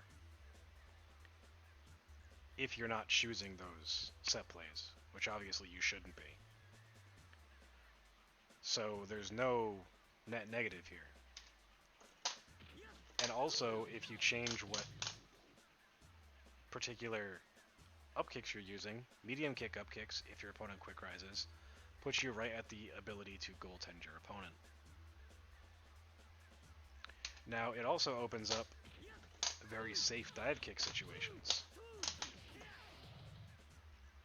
So,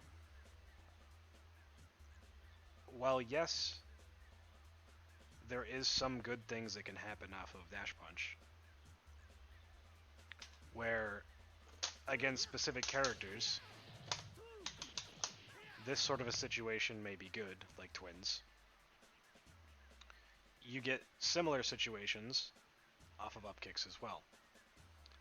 And the only time that dash punch is going to have the exact same effect as Upkicks is against characters that cannot be crossed up in the corner. So unless it's like twins, although they can be crossed up in your own side. So if you're player 1, they can be crossed up in player 1 side. If you're player 2, they can be crossed up in player 2 side of the screen. So if they're being thrown into player 2's corner, as you are player 2, they can be crossed up. But outside of those situations, it can be very difficult to find a way where dash punch is better outside of the small bit of meter that you get. Against Shotos, against Urien, Dudley, Alex, everyone. Against all the characters that can be crossed up and where it's very effective. Upkicks reign supreme.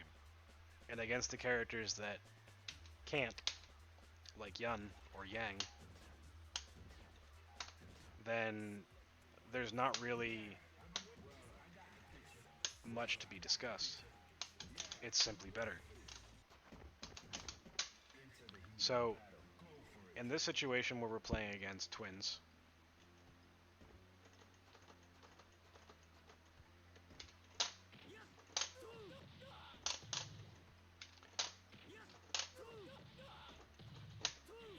it's very difficult to cross them up after upkicks. But post back throw, you can cross them up.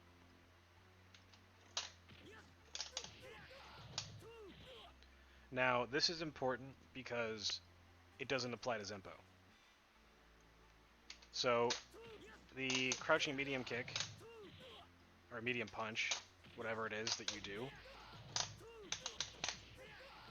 is going to end up having the same situation, regardless of this, if you're doing up kicks or not.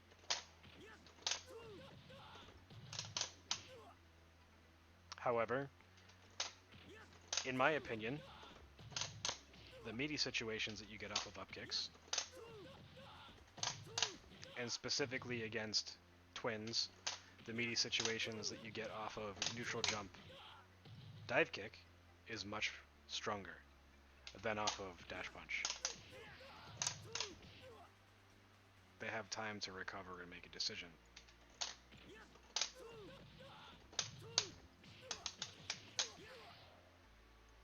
Now, the characters themselves that can't be crossed up all have the same sort of situations where you can end up hitting your opponent extremely deep.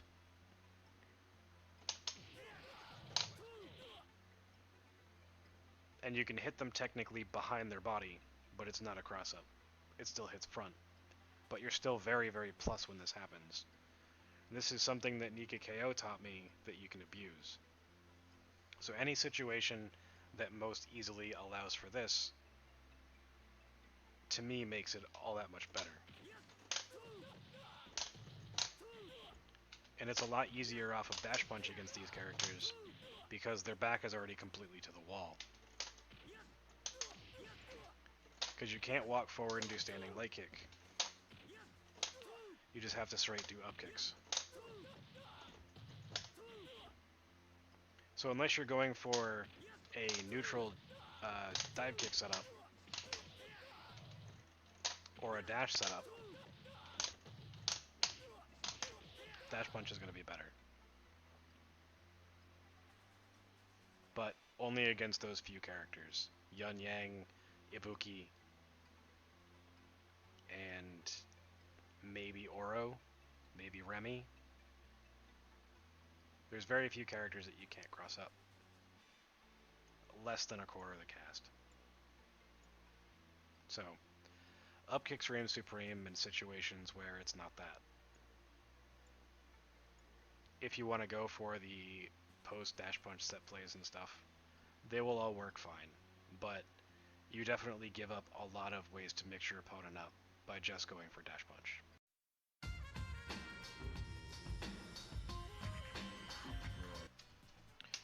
KO deals with the jumping of the opponent in a very interesting way.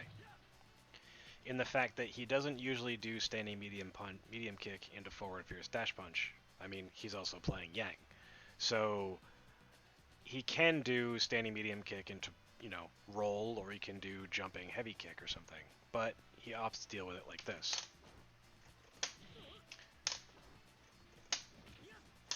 where he's able to walk under his opponent and then Zenpo them.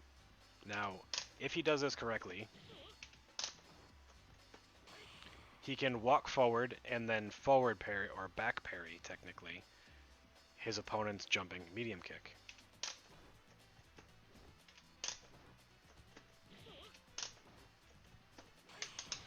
And punish. Now, if he wants to just go for the Zenpo, he can continue to walk that extra step and get it when his opponent lands and attempts to throw, as they'll be too far away for the throw, or if they jump and press a button like Ken did here. The way that you input this is walk forward and then hit back and then do half circle and then Zenpo with punch and kick. And the reason for this is because if they do empty jump and they land and they throw, you want to be able to tech the throw. They can also just straight get Zenpo'd if you input it at a time where your Zenpo is going to start coming out and they haven't pressed a button yet. So it is technically possible to do this where you walk forward and then Zenpo. Now, if you take a micro step forward, it's very difficult to actually deal with your opponent unless you take a second micro step forward and then you're able to standing medium kick. So these are the three main ways that the top yuns tend to deal with this particular situation. You can also set up your spacing with a single far crouching medium kick, or close standing medium punch, or crouching short short.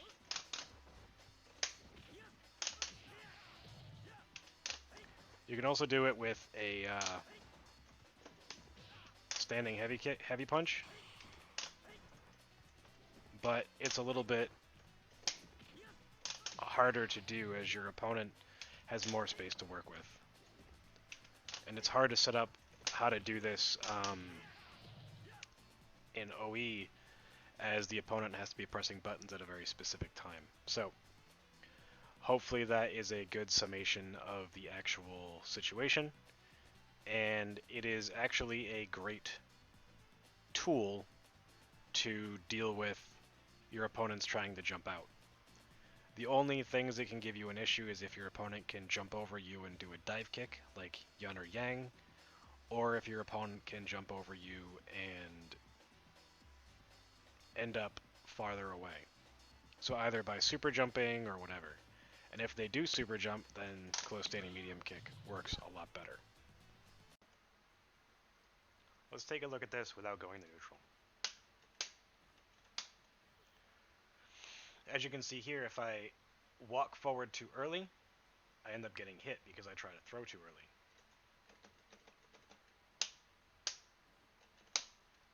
But as you can see here, I don't go to neutral. I go forward, down, down, back, forward, and then throw. And this allows you to not have to worry about stopping in the middle of your walk when you are attempting to go for your Zenpo.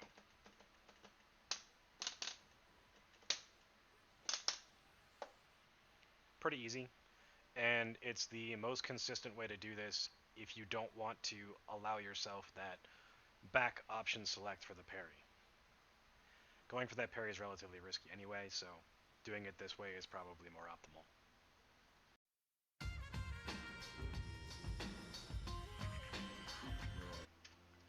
This is a two-way option select. It intends to tech throws, and it also intends to deal with Dragon Punch or any immediate high-hitting special move. So the way that this works is that after a dash punch, you do Zenpotenshin, and then you hold back, and then you hit light punch and light kick. Tech. Block. You get the idea. It's pretty simple. When your opponent is trying to throw you, the opponent still gets stuck in the corner. You get put at goaltending space. Now, if you think that your opponent is option parry throwing a lot, then this is a wonderful option. Because if they don't throw early enough, they get Zenpo'd. If they throw at the correct timing, then you will break it. Just like that. I did down parry throw. If you DP, or do any sort of move, like EX uppercut with Oro, or EX uppercut with Dudley, or whatever, any move that hits high, then this will deal with it. But crouching light kick will beat it. Crouching medium kick shouldn't beat it, if I input it correctly. There we go. But anything that sort of forces your opponent to guess parry, or throw, or try to deal with you since you're on their face with uppercut, this is how you deal with it.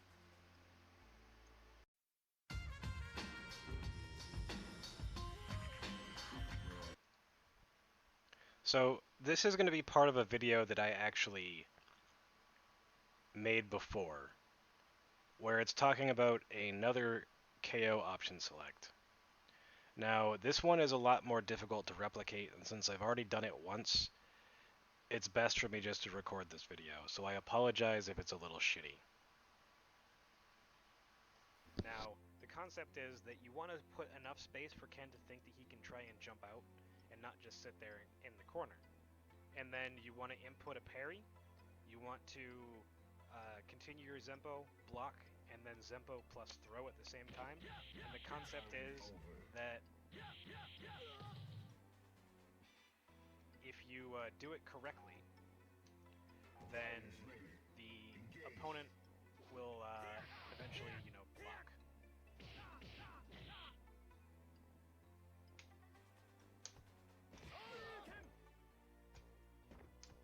Right? Like this. And if they don't do DP, if they don't do throw, then they get command throw. Now, this also works against jump-ins at this range.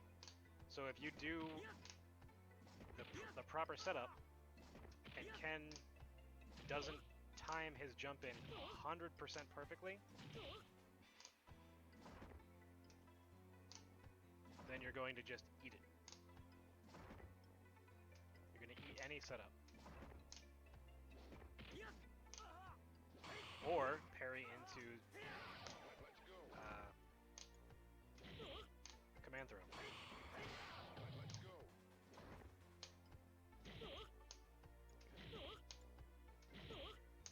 Anyway, this mostly beats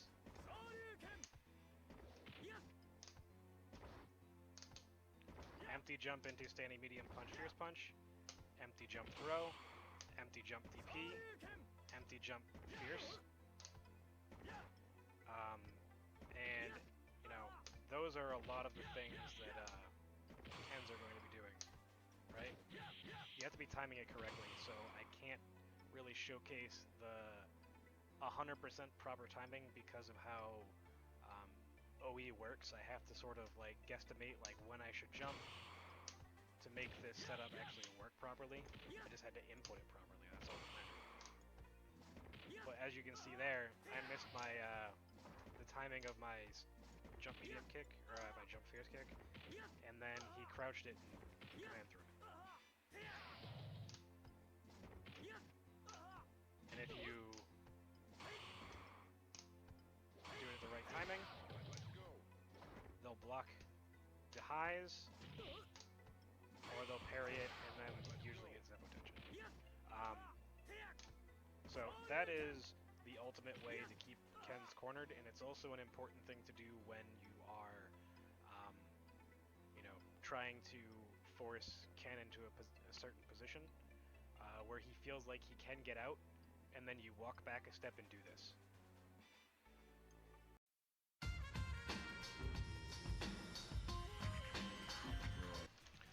So we're going to be taking a look at 3 different situations here. Ken's going to do short, crouching, medium kick into dash into something. And we're going to be inputting this as forward, down, back, and then we're going to be doing Zenpo with light punch and light kick. Same thing as how you would deal with the dragon punch. You can technically throw them before the startup of their crouching light kick. And if you take too much of a step away, you can micro step back far enough to the point where your Zenpo will start and it will grab their attempts at crouching short.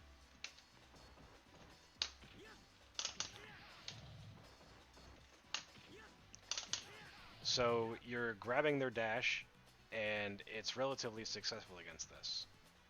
However, your opponent being a little bit further away, like if they hit with the crouching medium kick, it can be just as effective.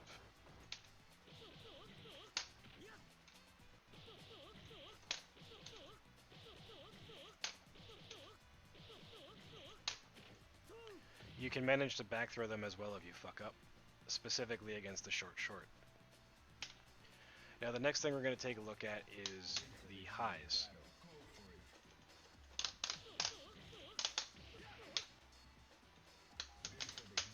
So in situations like this, you can still be able to grab their dash. And if you do the Zenpo timing here, at the time where you would tech a throw, then you'll be able to block the highs.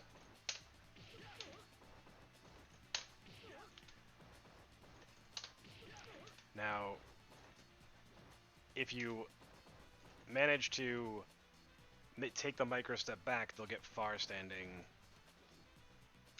whatchamacallit, medium punch. So if you're not going to attempt the way that you can interrupt their dash whatever, and you just want to do late, this will allow you to also tech throws. So, oops.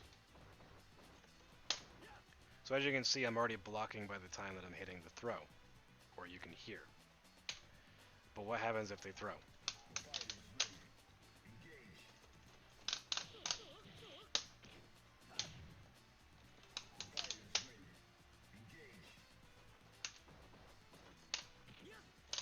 You can catch them out of their dash still,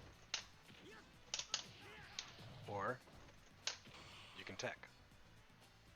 So this is the exact same situation as the Dragon Punch situation, but it's to defend against dashes. In these sort of situations, it's a read. It's not really a thing that you should be doing against players that like to fish for things like down parries or whatever and then not dash. It's for very offensive players, specifically against characters like Urien, Ken, or Makoto, and only at very specific ranges, normally at their max distance. It can be quite the risk to do this against some of these characters. It's less of a risk to do this against Urien or Ken. Specifically, Ken's without meter. I would not do this when your opponent does have meter, though, as a Shoto. It can be very, very risky.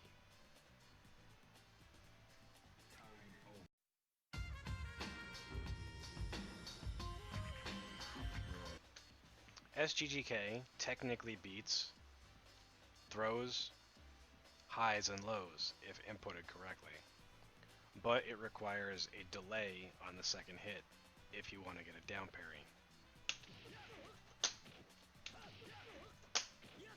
You can either get your Zenpo,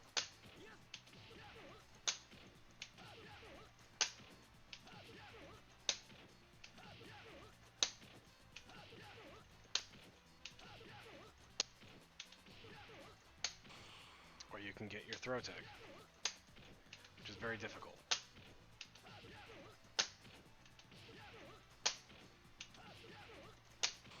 There we go. So it's relatively inconsistent, which is why I don't suggest using this. But if you insist on it,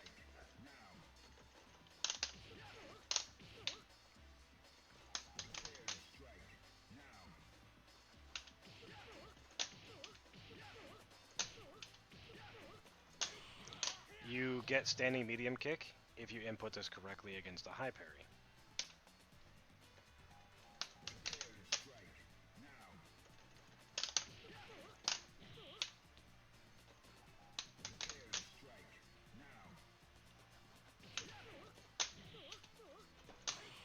You also get it against low parries. So it's good in situations where your opponent is dashing at you, kind of like Ken is doing here. But if they're opting to throw, it can be relatively difficult to actually get your throw tech involved. It is possible, but since it is a late tech, it can be relatively difficult. You have to input it like you're doing the KO tech, where you are blocking for a moment before you actually go for your throw, or your Zenpo in this case.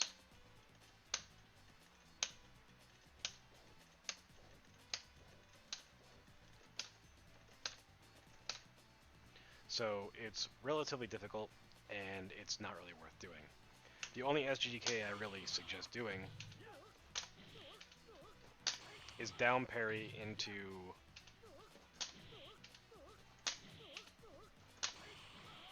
back throw. So this is down parry into back medium kick plus light punch light kick. This will get you a back throw if they don't do anything.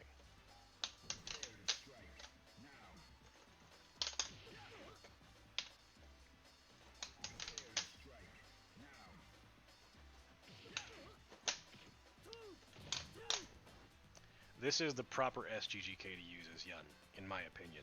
The Zenpo SGGK is just too inconsistent. You can, however, do SGGK with close standing medium punch as well, where you do forward tap, neutral, and then medium punch throw.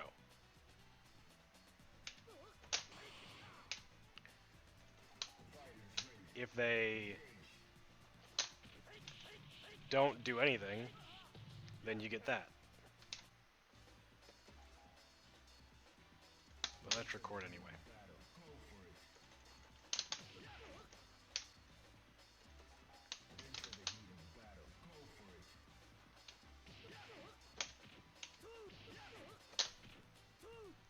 So as you can see here, I get forward throw when I do the SGGK. It's technically carrying a move that's right next to my opponent. So you have an option for forward throw off of forward stand medium punch, which you can confirm stand light kick dash punch. Or you have down with close standing medium kick with a back throw.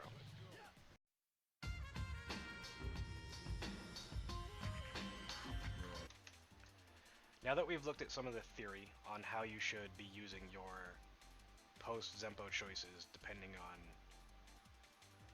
positioning on the screen, we have to think about consistency. But before we do that, we have to think about, or go over, that crouching medium punch builds 2 points of meter, and so does dive kick. Now Yun's bar is 72 points long, so to go from 0 to hero, you need 72 points of meter. So the 2 points is roughly equivalent to just under 3%.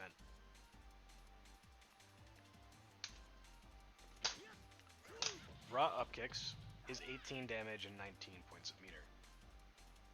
This is significantly less than crouching medium punch dash punch at 22 points of damage and 24 meter.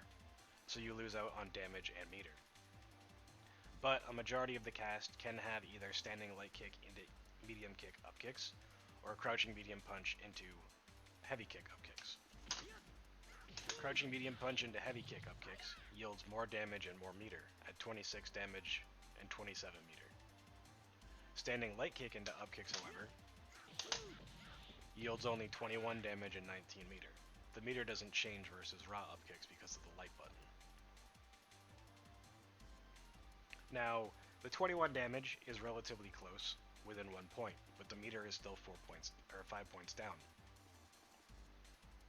1, 2, 3 Upkicks, as an example, against the two characters that it works on, Makoto and Q, is going to yield 28 damage and 29 meter, which is quite a bit more than the damage that you would have gotten off of a dash punch.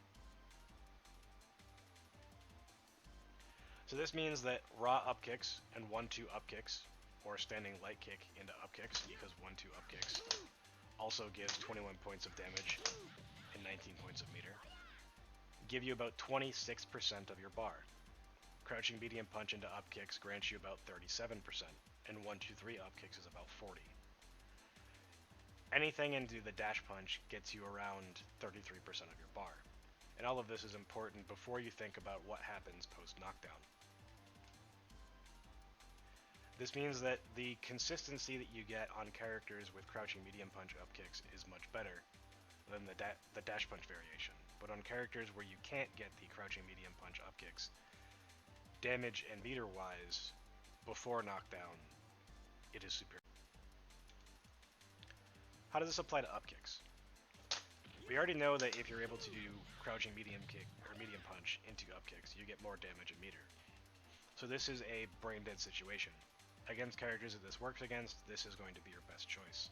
Same thing with block 1, 2, 3 Upkicks. So against Makoto and against Q, this is going to be your decision. Now, otherwise, you have to consider that post Upkicks, you get to whiff 4 crouching medium punches. This puts you at a 27 meter, which is 2 less, or 1 less, than the 2 crouching medium punches that you would get post dash punch off of crouching medium punch dash punch. It's not that big of a difference. The only difference then becomes the damage. So now we talk about walk forward standing light kick into medium kick Upkicks. This is usable on Shotos, Necro, Alex, Remy, and Elena. This is something that Kuroda used to do. And the reason for that is it's only 1 point less of damage, and you trade meter for positioning. So when you do your dash punch, the only way that you can manipulate your space is with dive kicks, really. You can walk if you so choose, but you give up meter by doing so. And since Yun, it's very much focused on getting as much meter as he can in any way possible, being able to position yourself in any situation that allows you to pressure your opponent or let you build meter safely is more important than the little bit of extra meter that you can get. Also the fact that because of Upkicks, you have Setplay, where you can hit front, you can hit back, you can whiff, depending on the character. A successful Setplay is going to yield dive kick at least into crouching medium punch dash punch, which gives you almost half of a bar.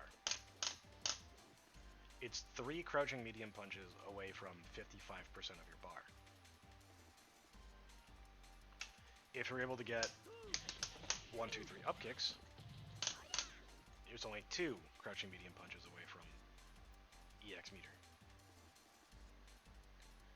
So in situations where you can go for your Setplay, or you can get your Zenpo, or you can get your crouching short dash punch or whatever, it's going to be more ideal. And there's more situations where you can make this happen off of Upkicks. So you trade the ability to get more meter and damage post-knockdown, potentially, and then you also get the ability to safely position yourself wherever you want, based on the type of Upkick that you do use.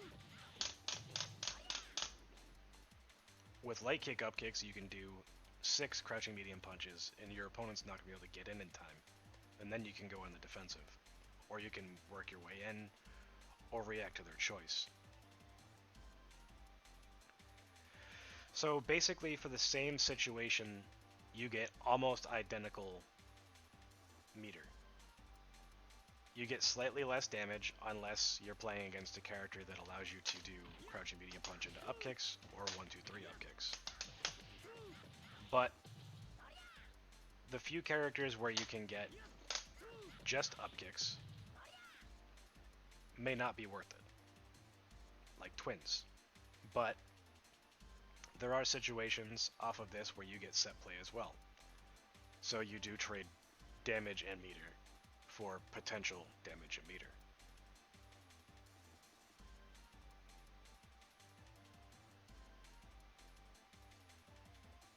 So the net gain of meter overall when you include post-knockdown choices varies between 1 and 3 in most situations, which means it generates around 2 to 4% more meter towards Geneigen in a normal situation.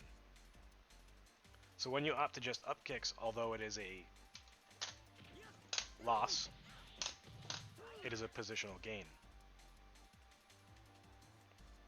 So you trade damage and meter for position, for the ability to better mix up your opponent. Whatever it is that you want to do. So at face value, you get less. You get less damage, you get less meter. But at a deeper level, you get to position yourself exactly where you want on the stage or on the screen in relation to your opponent. You trade that for, in most cases, just a given meter value, or at no loss whatsoever. You have less control of this spacing after your dash punch, like I've said before, but you do gain more meter, or more reliable meter, because of this fact.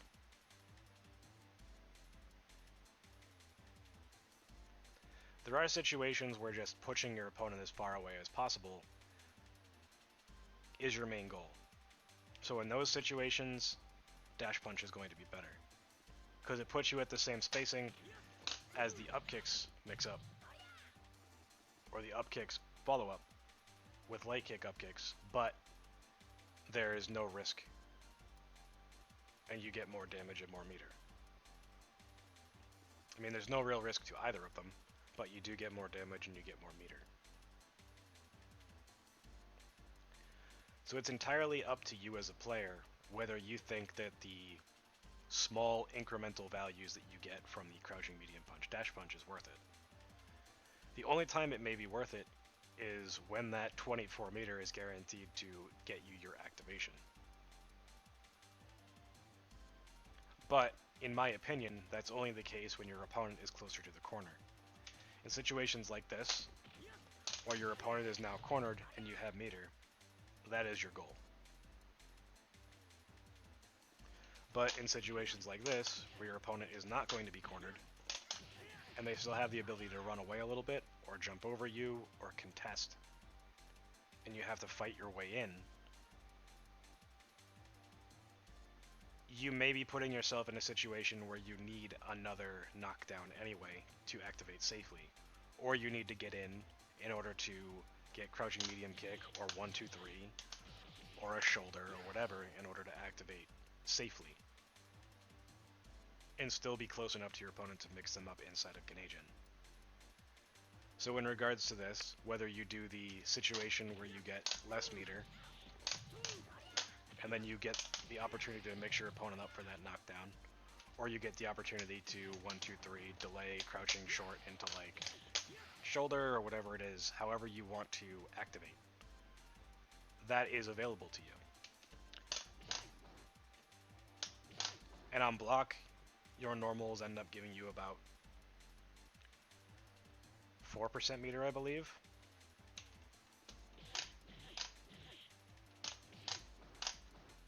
So the idea that you can get enough meter for your activation off of these upkick situations as well, just off of blocked normals, is something you have to consider. So again, we come to the conclusion that upkicks just gives too much freedom as far as choices,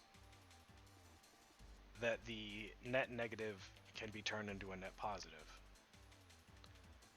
outside of very fringe situations, like I've already talked about, where you can get a knockdown where your opponent is cornered, and then you can continue to activate. There are players, however, like Issei, that will go for this and will just activate cross-screen and force their way in. Nito does this quite a lot as well. All the top Yuns are capable of such of a thing, but in situations where you can help it, you want to be closer. You don't want to give them the opportunity to run. You don't want to give them the opportunity to react or to defend themselves.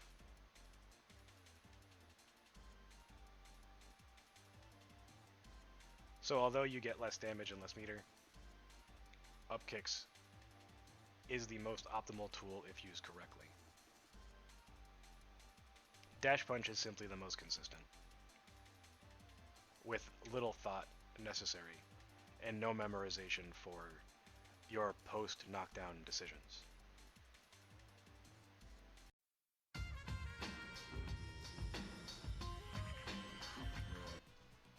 Quickrise timing matters a lot. Characters have varying Quickrise timings between 41 frames and 64 frames, with Elena having the longest, Chun-Li having the second longest. Some of the information that I gave you was specific to Chun-Li. So in order to correct this, I have to show you how Quickrise actually affects certain set play and certain setups. Now, when we take a look at the dash punch situation, normally we want to be able to mix our opponent up. But any character 50 frames or below will react, or will wake up, faster than Yun lands. This means that doing anything other than jump forward light kick, dive kick, as a whiff, doesn't really work all that well, unless your intention is to immediately go for a throw or Zenpo or something. It's extremely difficult to make your opponent have to guess in a situation where they are getting up before you even land. This is especially true against characters like Yun and Yang. Now, the way that this affects Dash Punch is really simple. You're forced into the situation where you have to jump forward, or super jump forward, with a button, right? Or you're forced into a situation where you have to make your opponent parry or block your dive kick where you're safe, if you decide to jump. You still have the ability to dash up, though, and mix them up. No matter what the character is, other than Makoto and Twins. Makoto can be difficult, but every other character you can dash up and do whatever you want. So, how does this affect Upkicks? It has a lot less effect than you would think, because you still are put in that vortex situation. The only difference, however, is that some characters have worse set play. What I mean by that is that the dive kicks used to cross up may not be all that simple. It may be a single dive kick cross up like you see here. So as far as the math goes for this, you lose out on 2 points of meter, but you still force that high-low throw situation in either direction. Either with a whiff dive kick that whiffs in front, or a whiff dive kick that whiffs behind.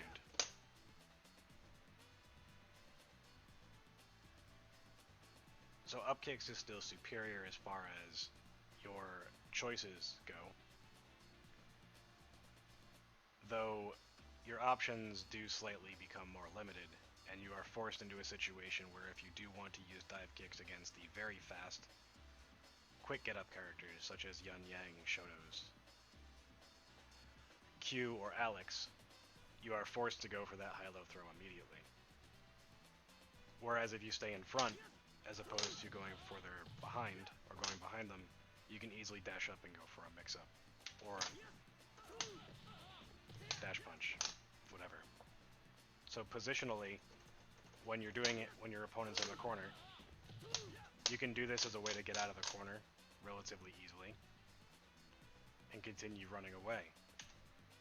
Or you can use it as a situation where you are getting out of the corner and then going for the high-low throw in order to get your opponent back to the corner. So the concept's the same, just I made the mistake of showcasing things on Chun-Li, which has the second slowest quick rise time in the game. So I needed to amend this, and I apologize.